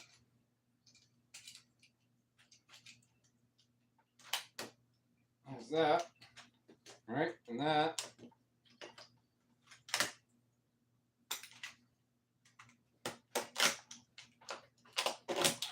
Wow. What is holding you back?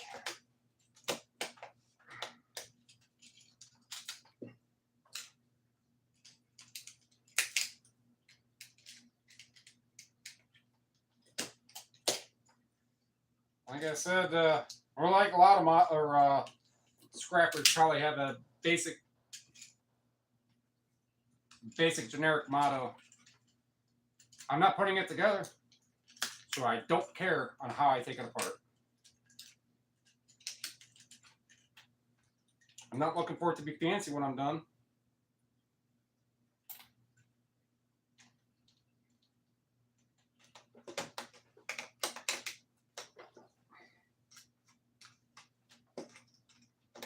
What is in this thing?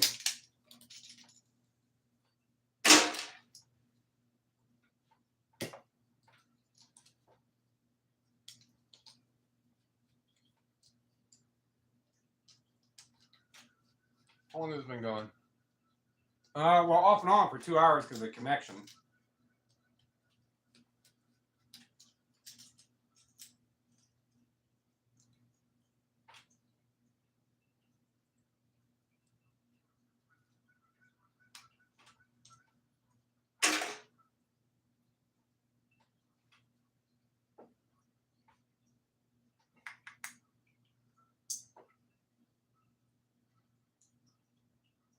I don't know if that is.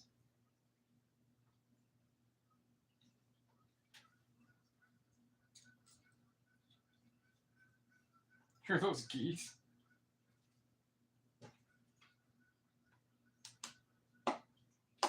Somebody told, one of those geese told a your mom joke, and the other one is pissed off. But your mom goes, wah, wah, wah. Your mom goes, wah, wah, wah, too. Wah, wah. They ain't happy. Well, it's not bad.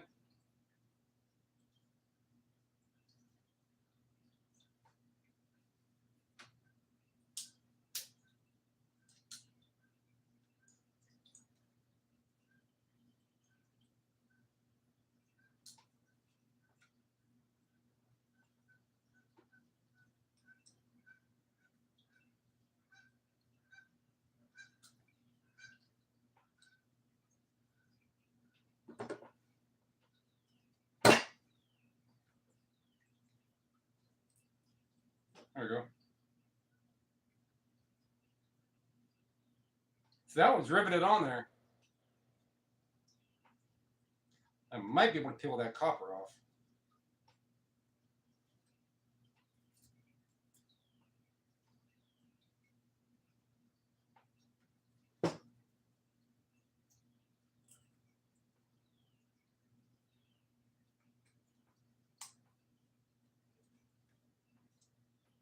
Yeah, I never knew that geese actually told your mom jokes. News to me. But hey, whatever makes them happy. Whatever you want. You're so fucking special. I wish I was special. But I'm a creep. I'm a weirdo. What the hell am I doing here? I don't belong here. Oh, oh, she's running out. Oh, she's. That's what Pizza Coppa. Running out. She run, run, run.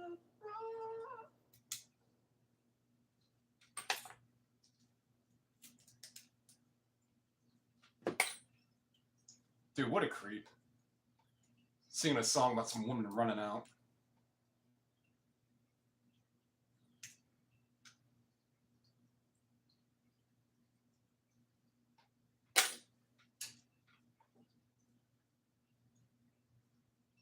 This little potentiometer is going to have like a little copper plate in it.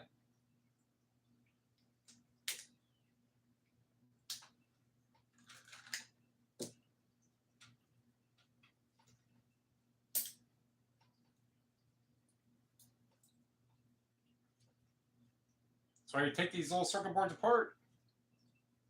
My scale is not going to be able to weigh this up on what this little bit of copper is. Well, it could, but it's not going to show a number because it doesn't weigh enough. She run, run, run.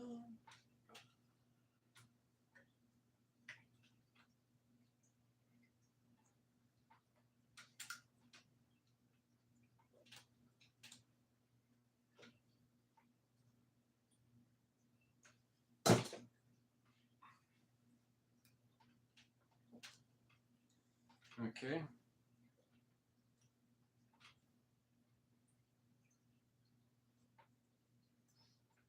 I don't want to put those right there. So I can just crack this open.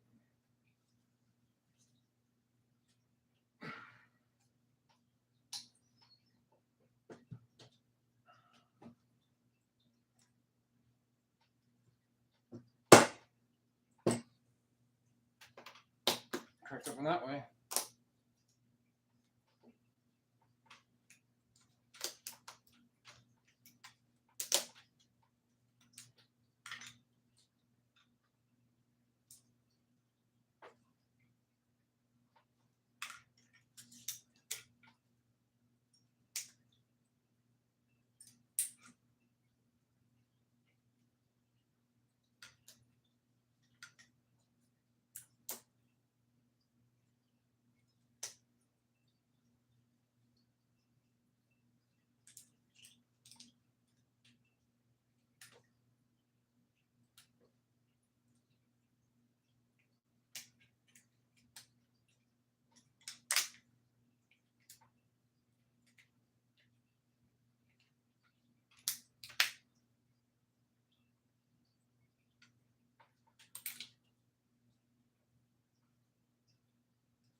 copper wheel.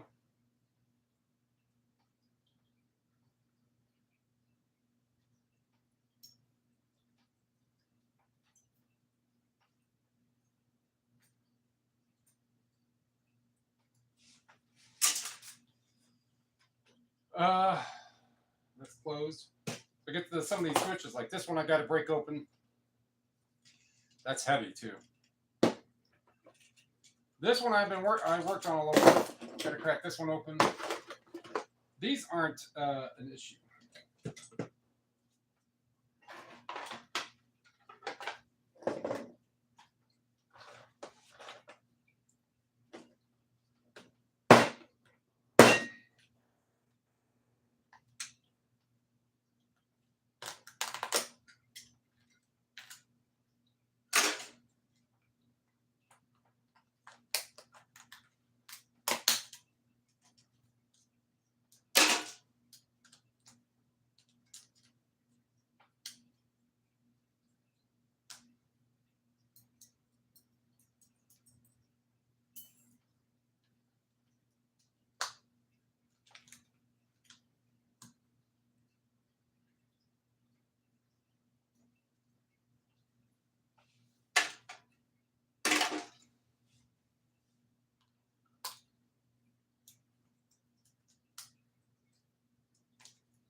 Gotta be careful with these.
I'll just go on his board.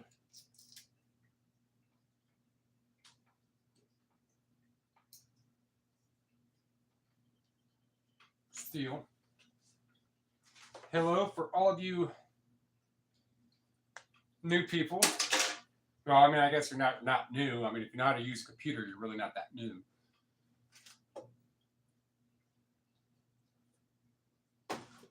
Hello to all the first timers to my channel.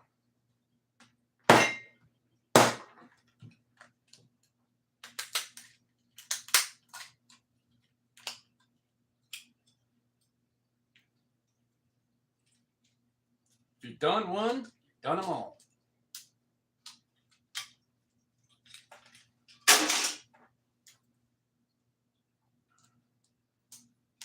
Not channels. These little smoky things. Fortunately, those are made out of plastic, but all these ones and the other ones are all aluminum. Aluminum is worth more than plastic. Bombastic. Who's that, Shaggy?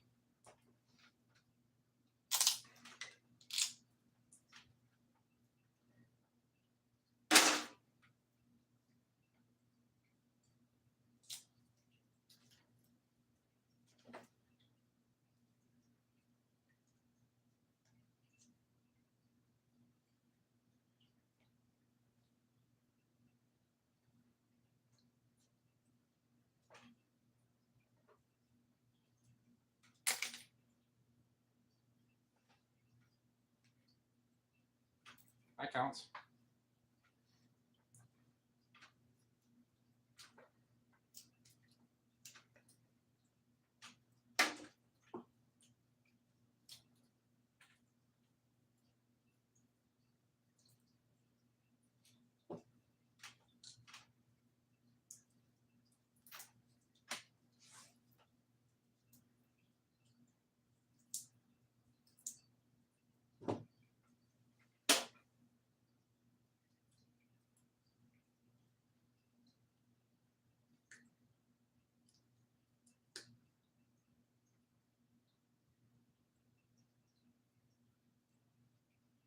Now those little bits of circuit board.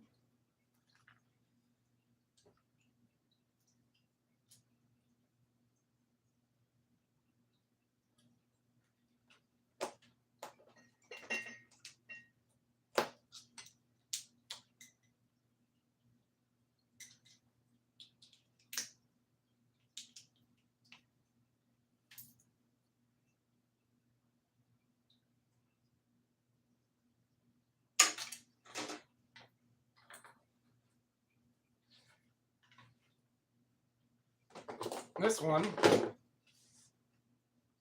need a smaller screwdriver than that. Maybe that one.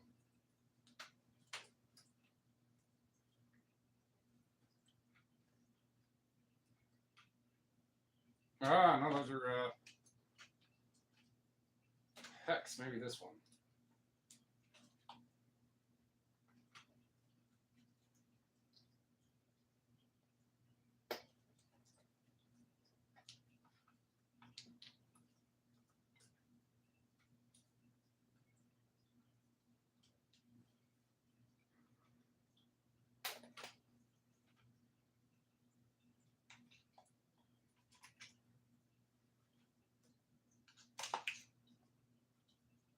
I'll turn it back on. Well, at least it was on.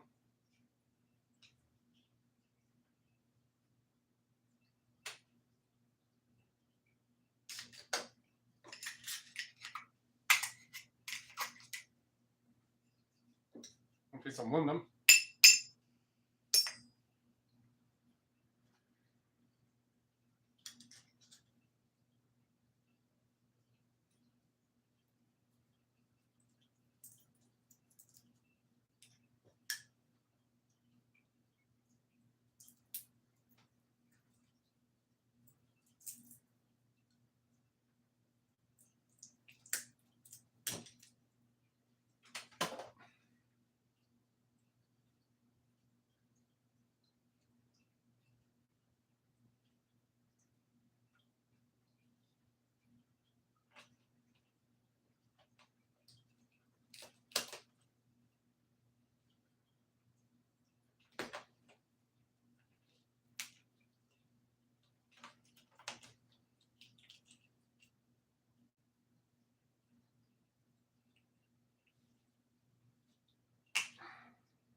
There's steel. I'm going to tear that apart just for milligram of steel.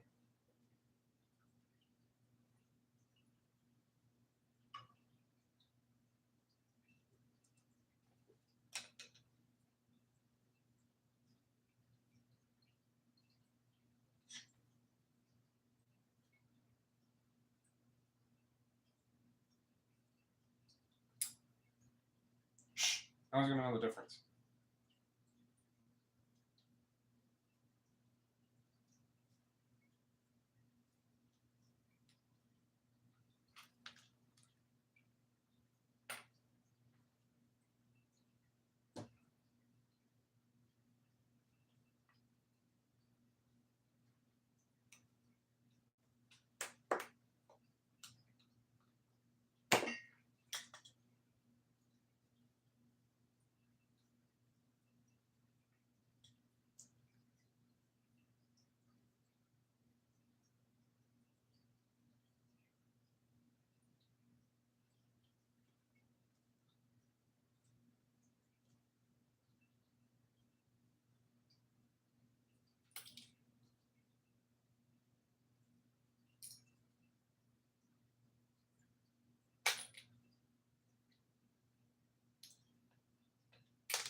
I'm just going with wire.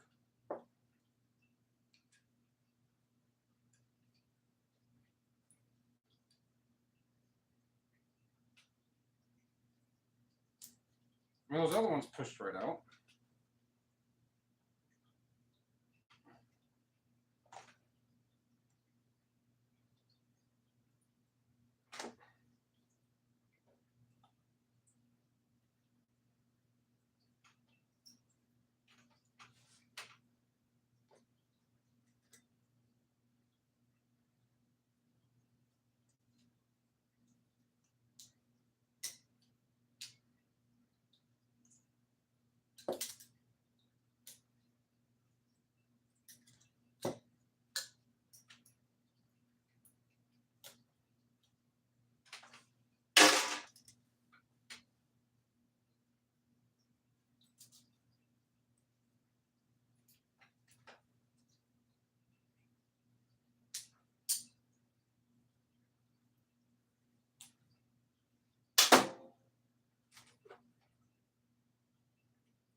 So all those old bits and pieces are added up.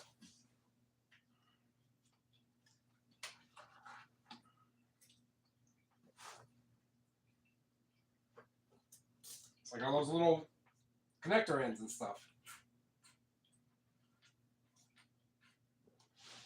You know, that stuff can stay right here for now.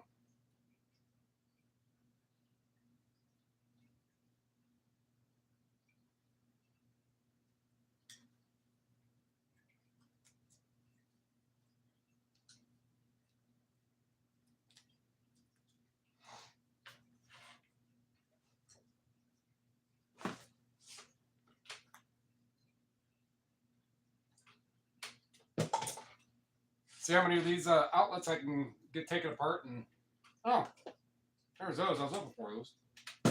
Thought they were still out in the car. I do need to get like a little mobile kit,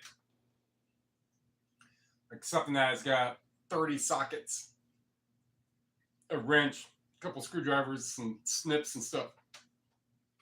Then we have to. I mean, I did. They threw out a dishwasher like a month ago, and I had to take some tools out to the dumpster to take that thing apart, take it apart, to get the motor and the stuff out of it that I needed, that I wanted.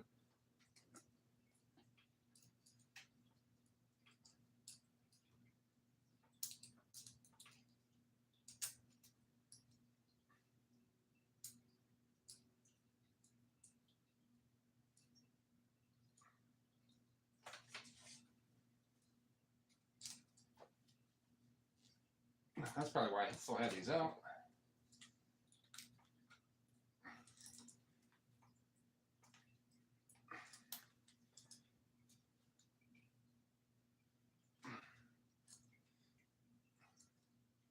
Some of these are just not easy to take apart. I mean, they can come apart, yeah, but not easy.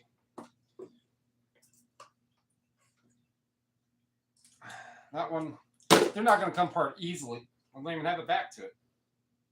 Oh, that's when I already started working on. That has a rivet right there. Watch this.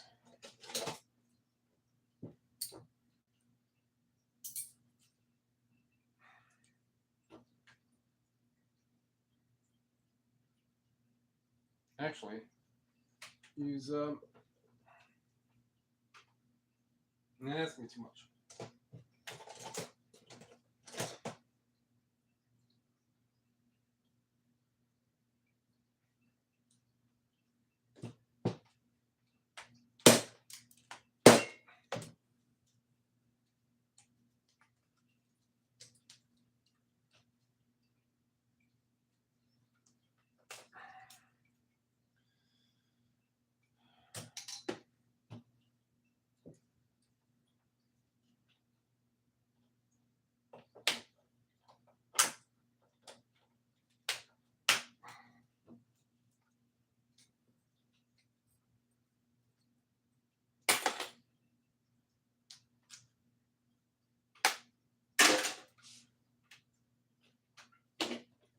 These ones are easy. You just rip this, pull this right back.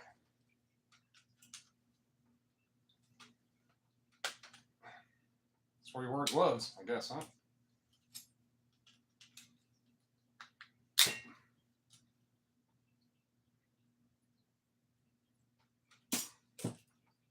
It's a switch, so it's gonna have silver.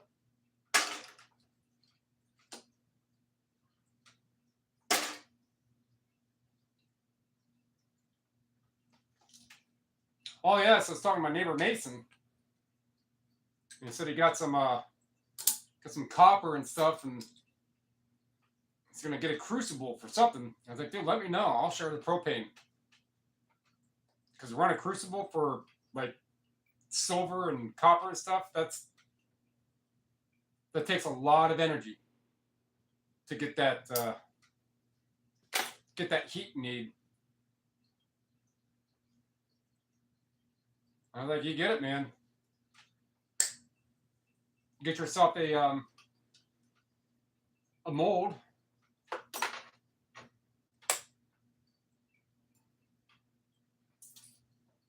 Let me know. I'll split the cost of that propane. Here's a little screws on the bottom. So then I can melt the silver and get the slag, and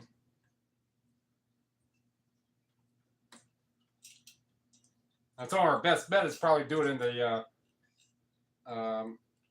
guest part of the parking lot back here. Well, in the front. And go all the way back in the very, very corner where there's a little creek at with water. And he's like, good thinking. Yeah, I mean, not that it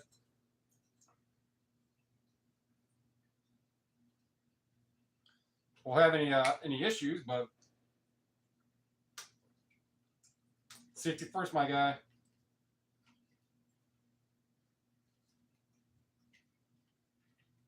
As they say, you think safety is expensive? Wait until you have an accident. Wait until you got to pay up on millions and millions of dollars of lawsuits. I mean, we won't get, well, you never know, because something could, I don't know. But anyhow.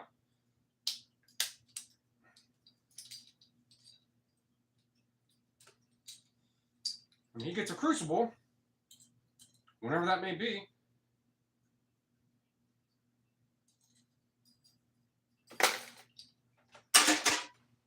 I can melt all this silver down here.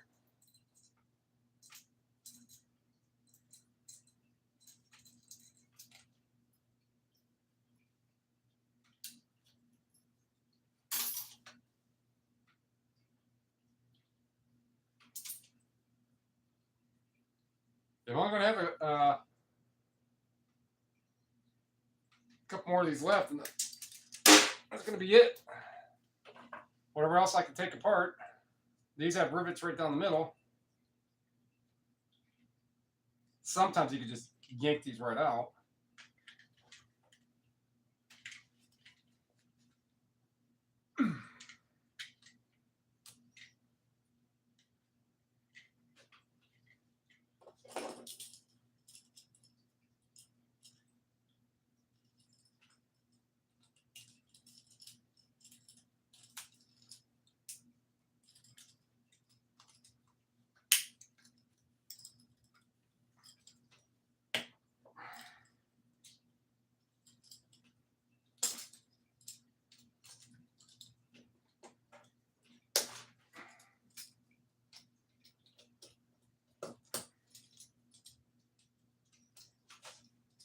Where are we at? Well, he went to go get beer. Yeah, people.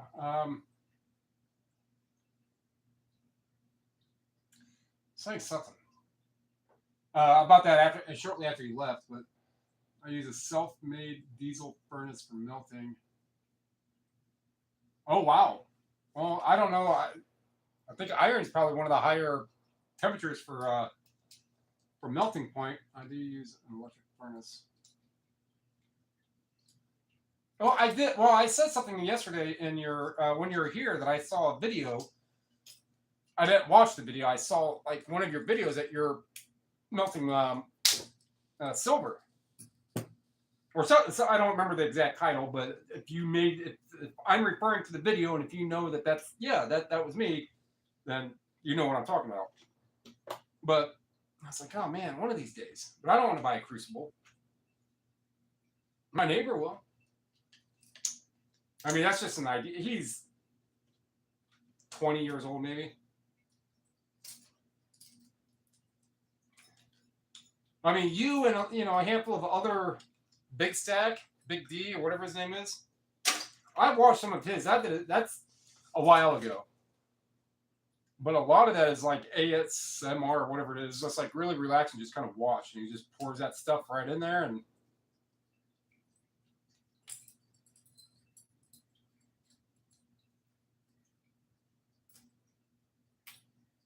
sounds like thunder. So a lot of these screws, some are brass, some are not.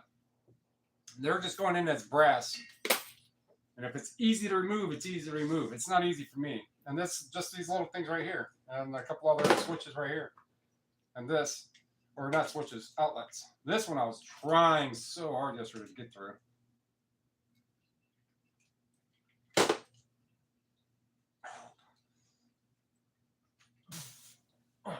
Yeah, so that is like really strong steel to get through that. So those ones I was able to remove.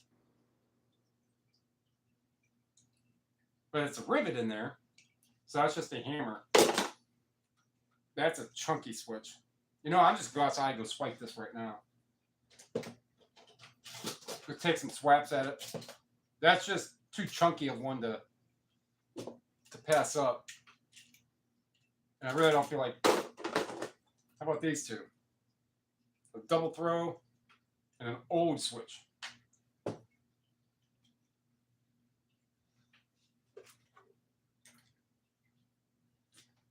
And then I'm done to that.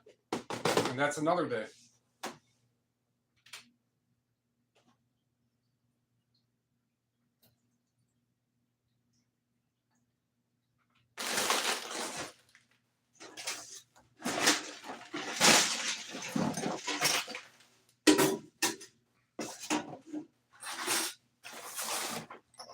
Put this aluminum in there as I'm going out.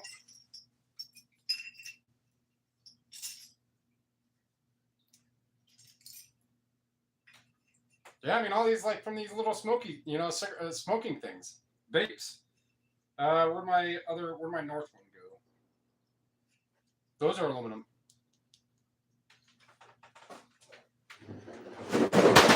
They're with my tools.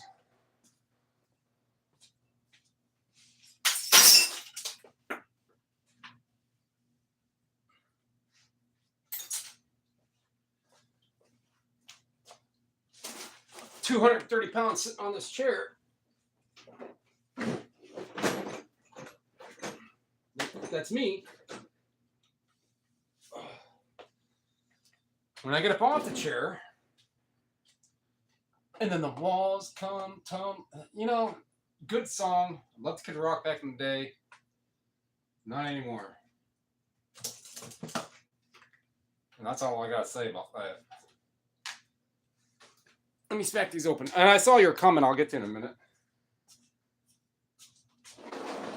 Come on, Rocket. Ooh, it's summer muggy out here.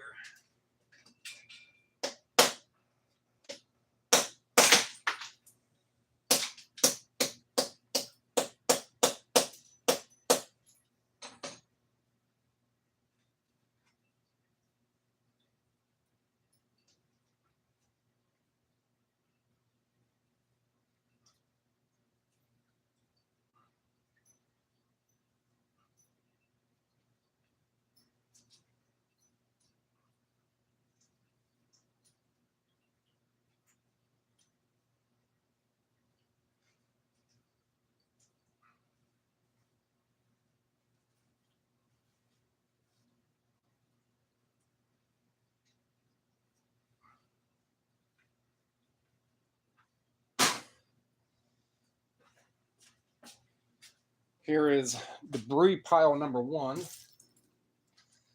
Forgot to put a towel out there. Smashing in a towel. Come on, Towelly.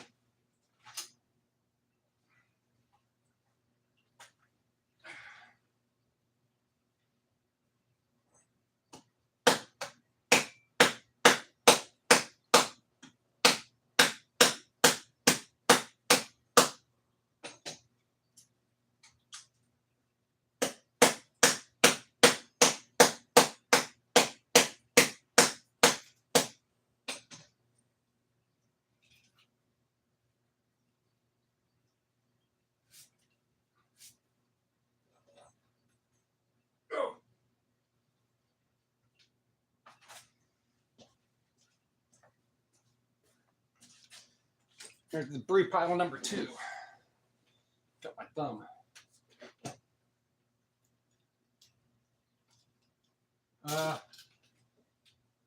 Above that,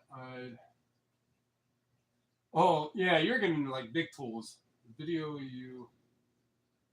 Well, I saw the thumbnail. I didn't watch it.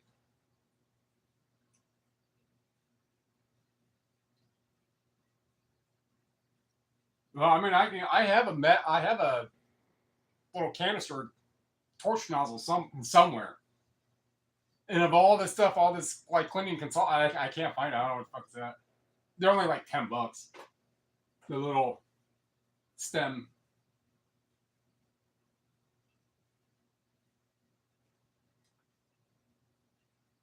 So all these little the contacts I'm about to be going through right here, most of them are brass, so you've got to get it to at least a melting point to melt that brass. And I mean, this is me thinking because I've never done before. So you want to get it to a certain temperature so you can melt the brass. And the brass is going to be a liquid, but the silver is going to be heavier. But if it's not melted, then you can pour the liquid, the molten brass out and kind of have like a sieve, I guess, to where you keep the silver aside and then you get the flame higher so you can get the, or maybe silver burn or melt at a lower temperature to where it'd even be better yet, because then it'll all kind of drip. And then I don't know. I've never done it before. I liked industrial arts in school. I passed it, but I've never done any of that. Whew.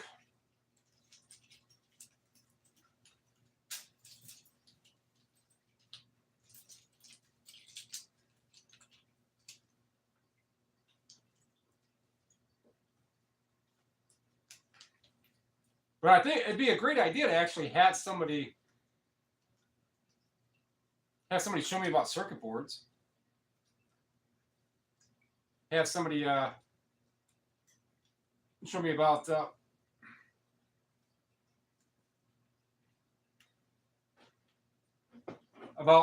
that too. Well, that's all steel.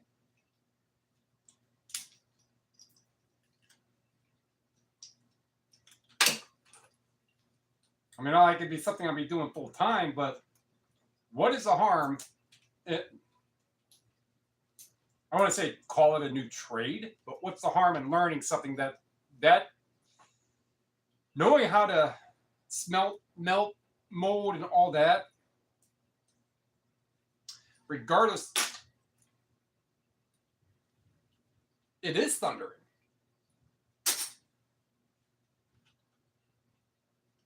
Now I gotta get all this plastic crap out.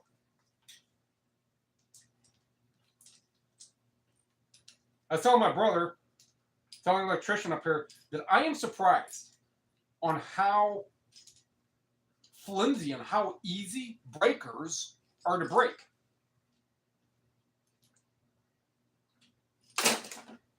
It's like these outlets are so much more difficult to break. I'm not the engineer who got paid to design these, so don't yell at me. But back at point, yeah, I'd love to sit down and Medina, right? County area, Sebring or something, somewhere around there. Not far. I'm strangely, I am a sociable person.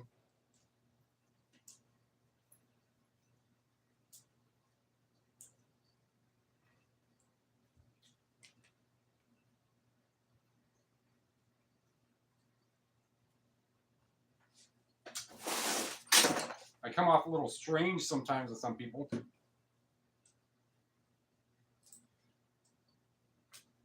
It's that repository up here. People are like, man, you know too much, and I don't know. But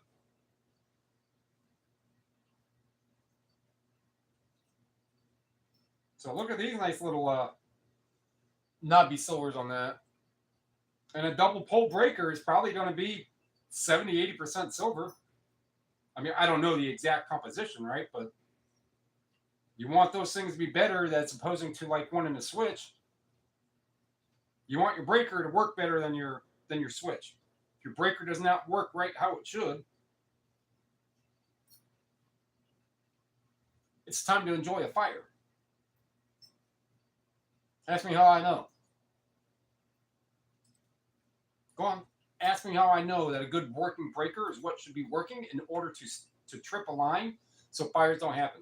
Ask me how I know.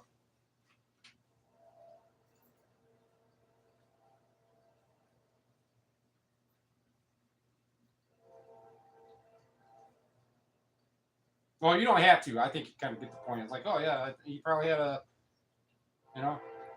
a fire back in the day. Yep, sure did.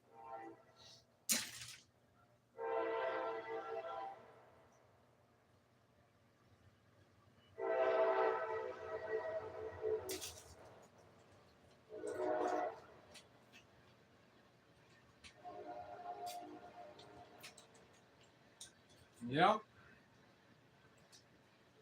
Those were the days. As what's her name?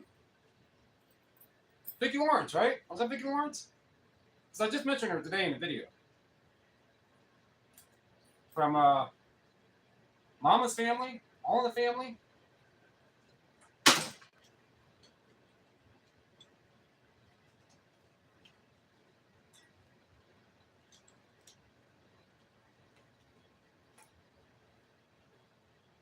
Man, breakers are easy to break. I'm trying to.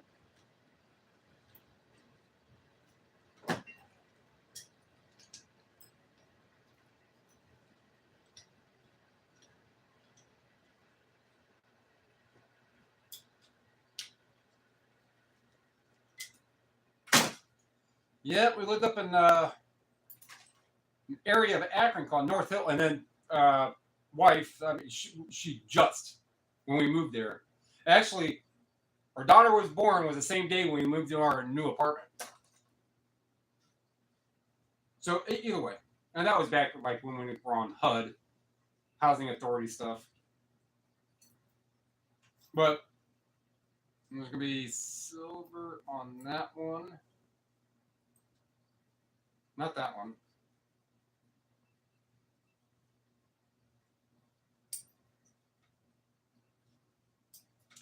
And we had a window unit air conditioner. And my wife called me up to like, hey, come get me at the grocery store, the Giant Eagle in Cuyahoga Falls, down where Chapel Hill Mall's at. So I went upstairs, sat on the bed where the air conditioner was at, sat down. That pushed the air conditioner, the bed that I was on. Then the bed went to where the air conditioner is at with the cord. And that ran too many amps. And when too many amps are going through a circuit and it's reading too much, the breaker should trip. And it didn't. Because they had like 25 amp breakers on a 15 amp fuse, on a 15 amp line. You know, because this is the breaker the landlord had for the time when he had to replace the breaker. Oh, that's the one I got. It's not the right one. It's never going to matter. It did.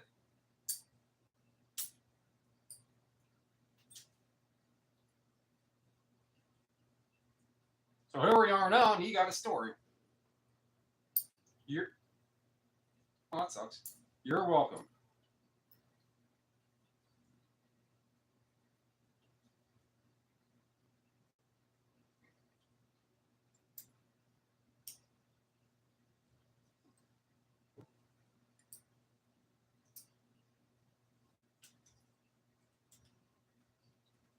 So I pick her up. We're coming down Talmadge Road. We see all the fire trucks and everything down the way. And just by the distance of where we're at, like, that looks like pretty much right where our little apartment's at. We pull up. And we see the fire trucks there. And like, hey, the place was right by a church. So we parked in the church parking lot. So when we pulled in there, we saw which unit they were in. That was all she wrote.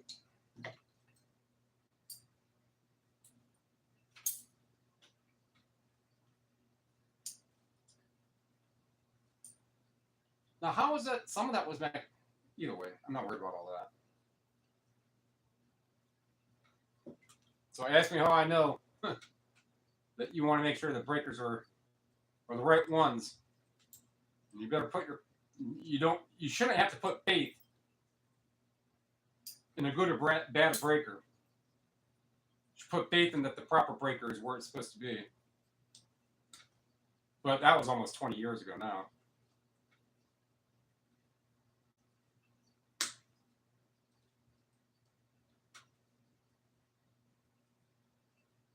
So, but I imagine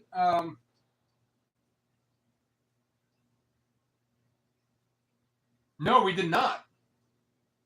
We've had it since. And here's part of the strange story. So there was a insurance company literally right across the street. And I went over there and I got car insurance. And then they called back later about renter's insurance. And like a week later, I don't remember the exact, I mean, it's enough to make this part of the story worthwhile to be like, yep, like a week later, that's when that happened. But ever since, yeah. I mean, the renter's insurance went up a little, but it's still here where we're at. It's, I think it's 110 for the year, 120 or something.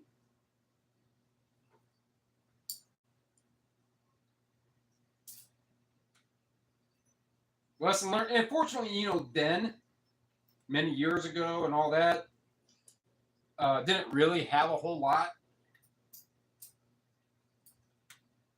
I mean, I met who would otherwise be my wife in July, and before the end of the year, 6 months later, she's like, "There's a baby inside." So we were all, I mean, young. I mean, I'm 8 years older than she is, and she will be a new decade tomorrow. Tomorrow's her birthday.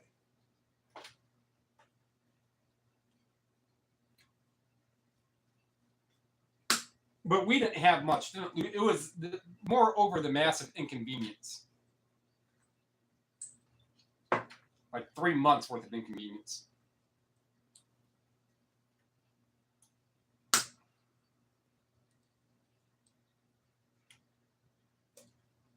But yeah, ever since, yeah.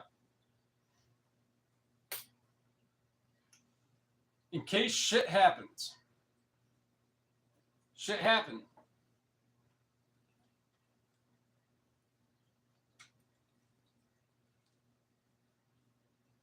I mean, it's been so long now. I mean, our daughter was not even a year old. No, I think we moved in there in September 12th, 2006. And June, I want to say it's 2008 that happened. We were only there for like a little over a year.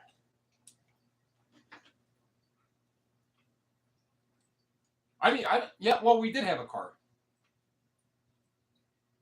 Yeah, GMC Jimmy. My daughter always named all of our cars. I forget what she called that one.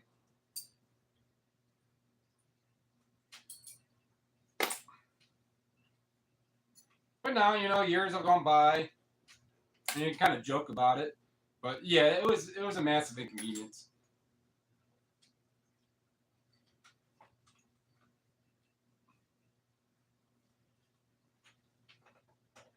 It's like when people start talking about, it's like, oh man, I got a really, really, really bad day. It's like, are you alive to tell the story? Yeah? Well, then it's not that bad. You had an inconvenient day.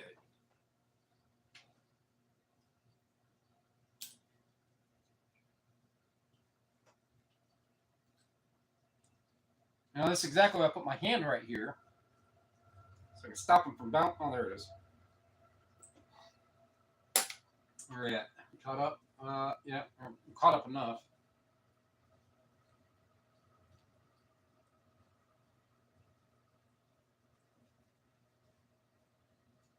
Yeah, any of those like bigger tools and the torches and all that, I don't have the room to accommodate it.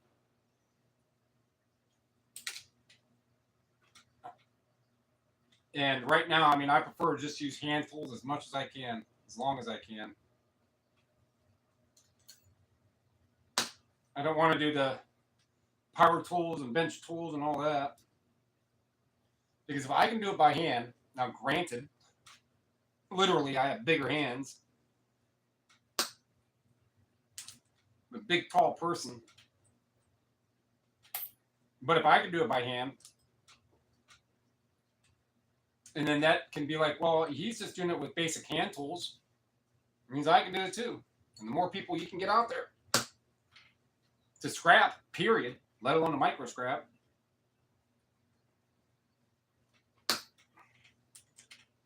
the more it helps everything.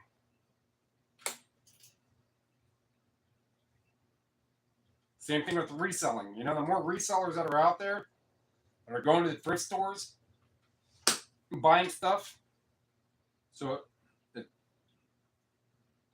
doesn't end up in a landfill, well, at least for a time being, all that helps. Helps the economy, helps the environment,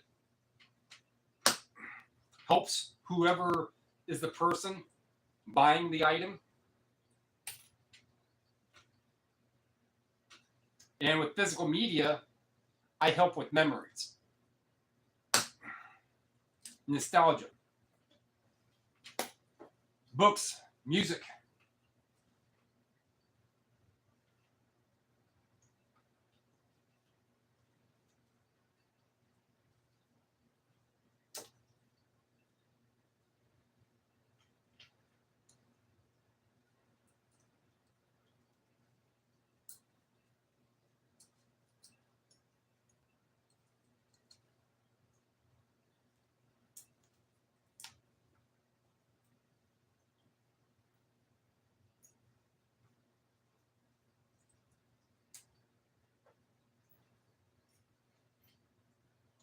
think that was them. Yeah, I took 3 apart.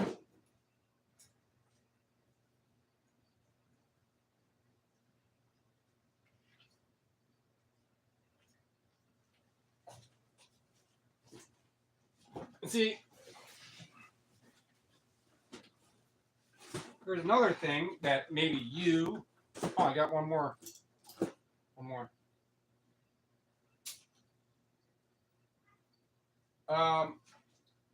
Might be able to answer. So these are where what did I do with the other? I have another one. Well, like these one, that's gonna be a bad example.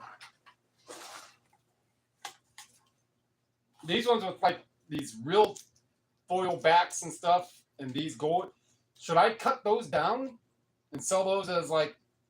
I don't know. That's like you and I chatted a while ago. Well, not too long ago about catching up and meeting and going over some of this stuff that way I can learn. There are some really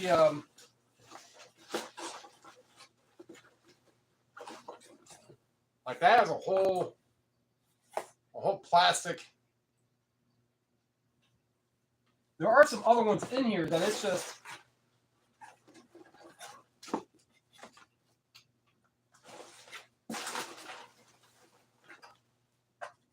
I mean, you can see the gold plating on those ones. So I don't know if I'd want to get like a ribbon cable price of what, $1.50 a pound. If I can slice that stuff down and all of a sudden, yeah, all those gold connector slice ribbon cable ends are $25 a pound. Yeah, I'll do that. I mean, there's not even a pound, probably a pound of that stuff right here.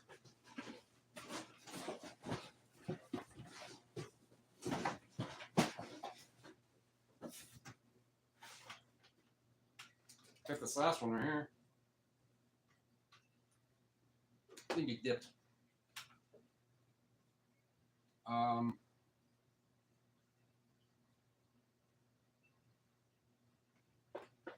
Cut the ribbon cable. Gold connector ends. All right.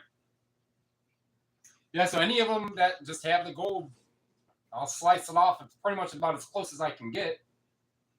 To be nice, I am a generous. I mean, I won't say generous like that, but I'm a generous person. Like, I don't want to try to cheat some company so I can just make an extra 31 cents on something.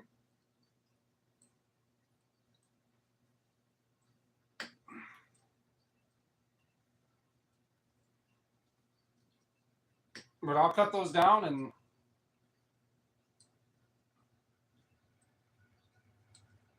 because I still have to process the ICs on those boards, and the sooner I can make sure that stuff is processed down properly, the more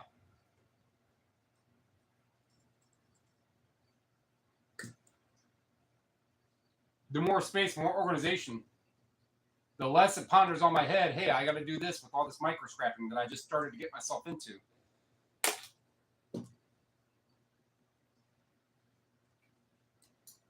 See, before, that one was.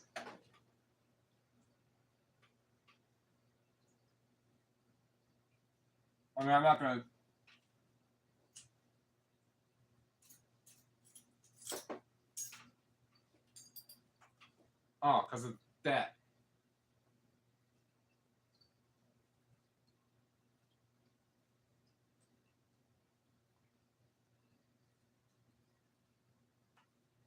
These are probably brass. It's going to be my best guess.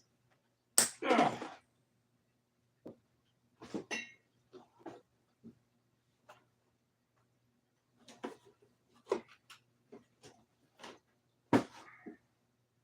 I got ears that can see.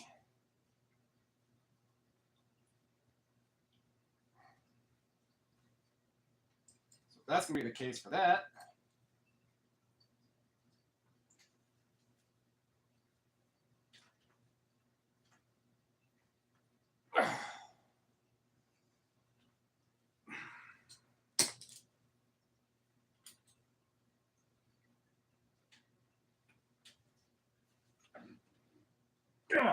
Lord, how was I just broke that other one? And this one's like, no, go home, kid. Go back to playing your Nintendo. Go save the princess.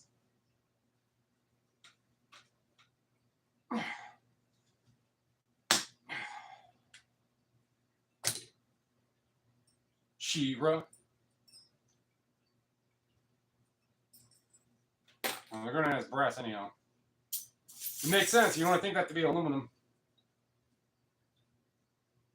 If it's not, I don't think the scrapyard's going out of business for... I say that all the time. But, you know, I go in with 40 pounds of brass. I don't think they're going to look at every single piece. But like, oh, no, I don't want your stuff now. I'm learning. But I would assume that to be brass. For its strength, durability, heat resistance. So most of this in here...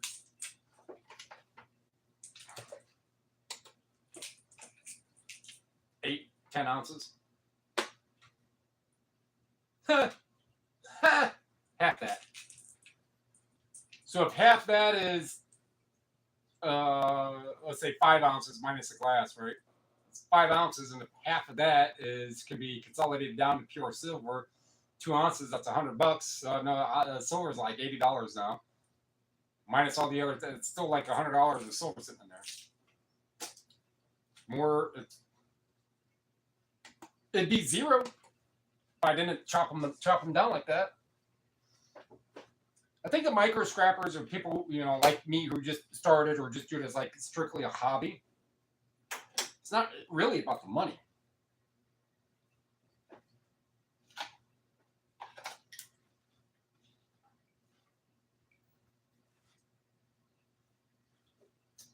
And yes, this is like all different types of connector ends and stuff. But I will sort those out more later, but that's just where all those connector ends are going.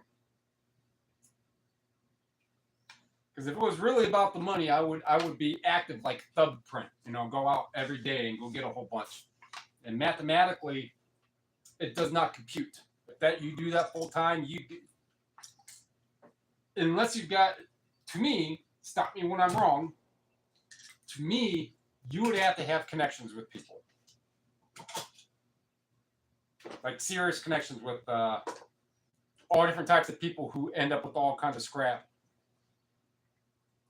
I mean, you could easily get $200 of steel every day.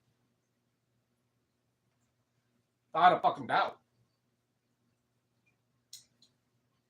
But it'd definitely be time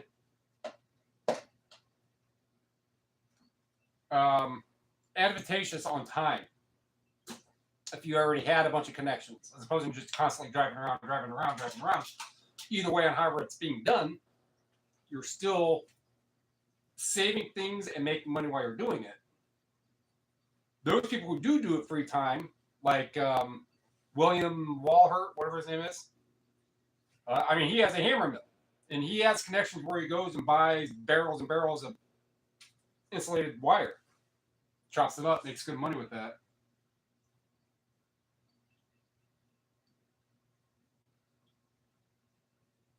Oh, I know it's not pure. But ultimately, when it's done, it'll be pure. And there is sterling in here, wherever it's at.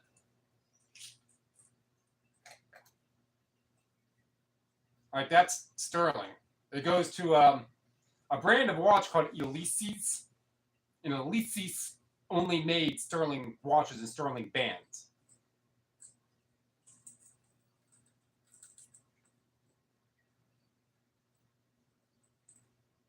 So that's a sterling necklace. So that you toss that in, all right? So you can make it more pure, or maybe not, or a bracelet, sterling bracelet. But this is from that watch. So that connected to that. And then there's other parts. I believe that's gold or white gold. Silver, a couple silver dimes in there. So that's already all. There is a 925 on here. But I mean, if we were to say that if it is exactly 5 ounces after refining impurity might end up with maybe an ounce and a half of pure silver, or pure enough. But these are sterling. So I don't know about making a video for me. I would say, how about this? I said that wrong. How about if you have the tools and the materials and the time, we kind of confer, and then I can come down with whatever I have, and meet you in wherever you're at in Medina County. That's all I know. You've never said the area or township. But I'm sure when I told you the story about J4 apartment and Huntington Place Apartments, you're like, I'm going to look that shit up. Yep, drug bust. Got back from work, get dropped off. See, it's got like the task force, the Western Reserve Police and Drug Task Force, Medina, the Medina Sheriff, the police department. And I go to the building, and they're like, hey, where are you going? I was like, I'm done with work. Which unit going to? J4. If you want to go to jail, keep walking in there. If you want to go home, which you're not going home tonight, but if you don't want to go to jail, walk that way. Well, he asked for my name. He's like, well, your name didn't come up in any of this. I mean, I lived there for a couple months, and I had no idea. None. No idea. That they were, I mean, I knew that, I mean, we were smoking weed and stuff, but I had no idea that they were slinging mushrooms and acid and all that.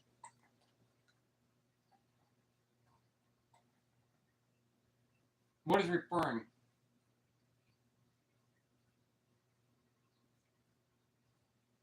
Oh, refining. Okay, let me do this so I can read that better.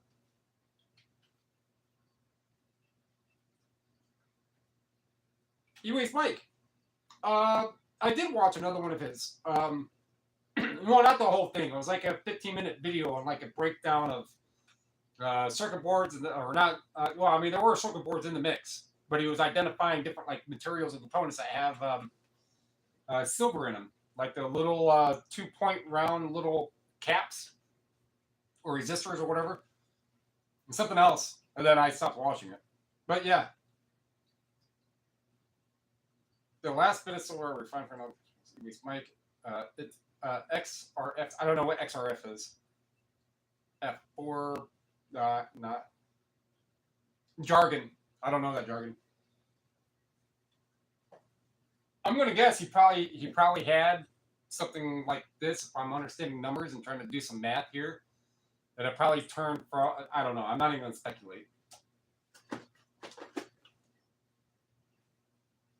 I can assume and speculate all the time, but speculation is not one of those things I can infer. Yeah, I can speculate. Yeah. But I do not speak in speculation. I do not run my life on speculation. I do not give speculation to people. If what I'm saying or what I'm thinking is not corroboratable, and if it's going to be led up with mere speculation and conjecture, you ain't hearing that shit from my mouth. And that's one trait that I have. Well, I have many traits, but that's one trait. Don't be the person caught up in saying things that otherwise can't be corroborated, because then you're made out to be a liar. And it's difficult to get yourself out of a hole of being a liar. But let's get back here.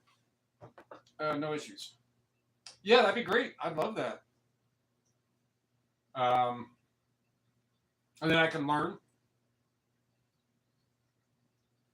about that stuff. And so I was talking to the neighbor Mason, younger kid, right? And he's like a crucible. And I was like, well, my understanding is that, you could get a crucible, but to crucible down aluminum cans, you're wasting way more gas and just other energy besides human energy. You're wasting other energy way too much for the return. You're probably just better off just taking the cans in a bag and taking them up to the yard. The same thing with steel. You probably wouldn't want to do that with steel. You could probably do that with like different chunks of different types of aluminum, but I still wouldn't think. Brass, I would say, is probably about your minimum point, where it's the cost of energy to the return is going to be better if you were to make brass ingots. and copper as well, and then silver and gold and all that other stuff.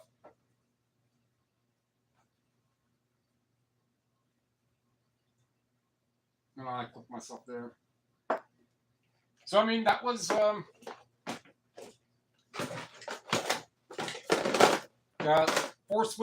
four outlets. Yeah, outlets. More silver in that one. A little bit of silver in that. So that's got to be more than 3 pounds. But either way, there's that.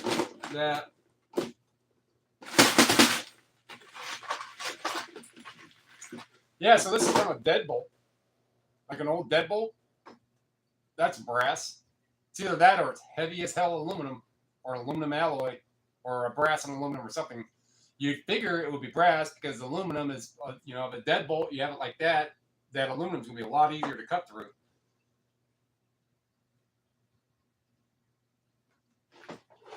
If it's not brass, it's in brass. I'll get that extra chunk of weight.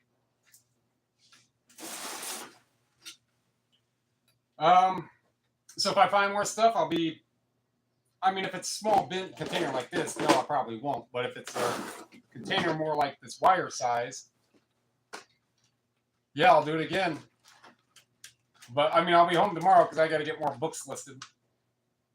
And then what books I list tomorrow, I'll be live streaming at least putting books away. So I'll be back at the same table, but grabbing these boxes of books so I can put some of my listings away.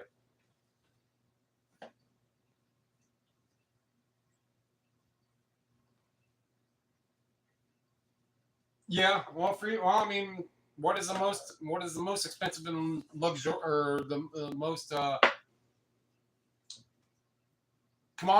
Time is the most precious commodity. That's what I was looking up.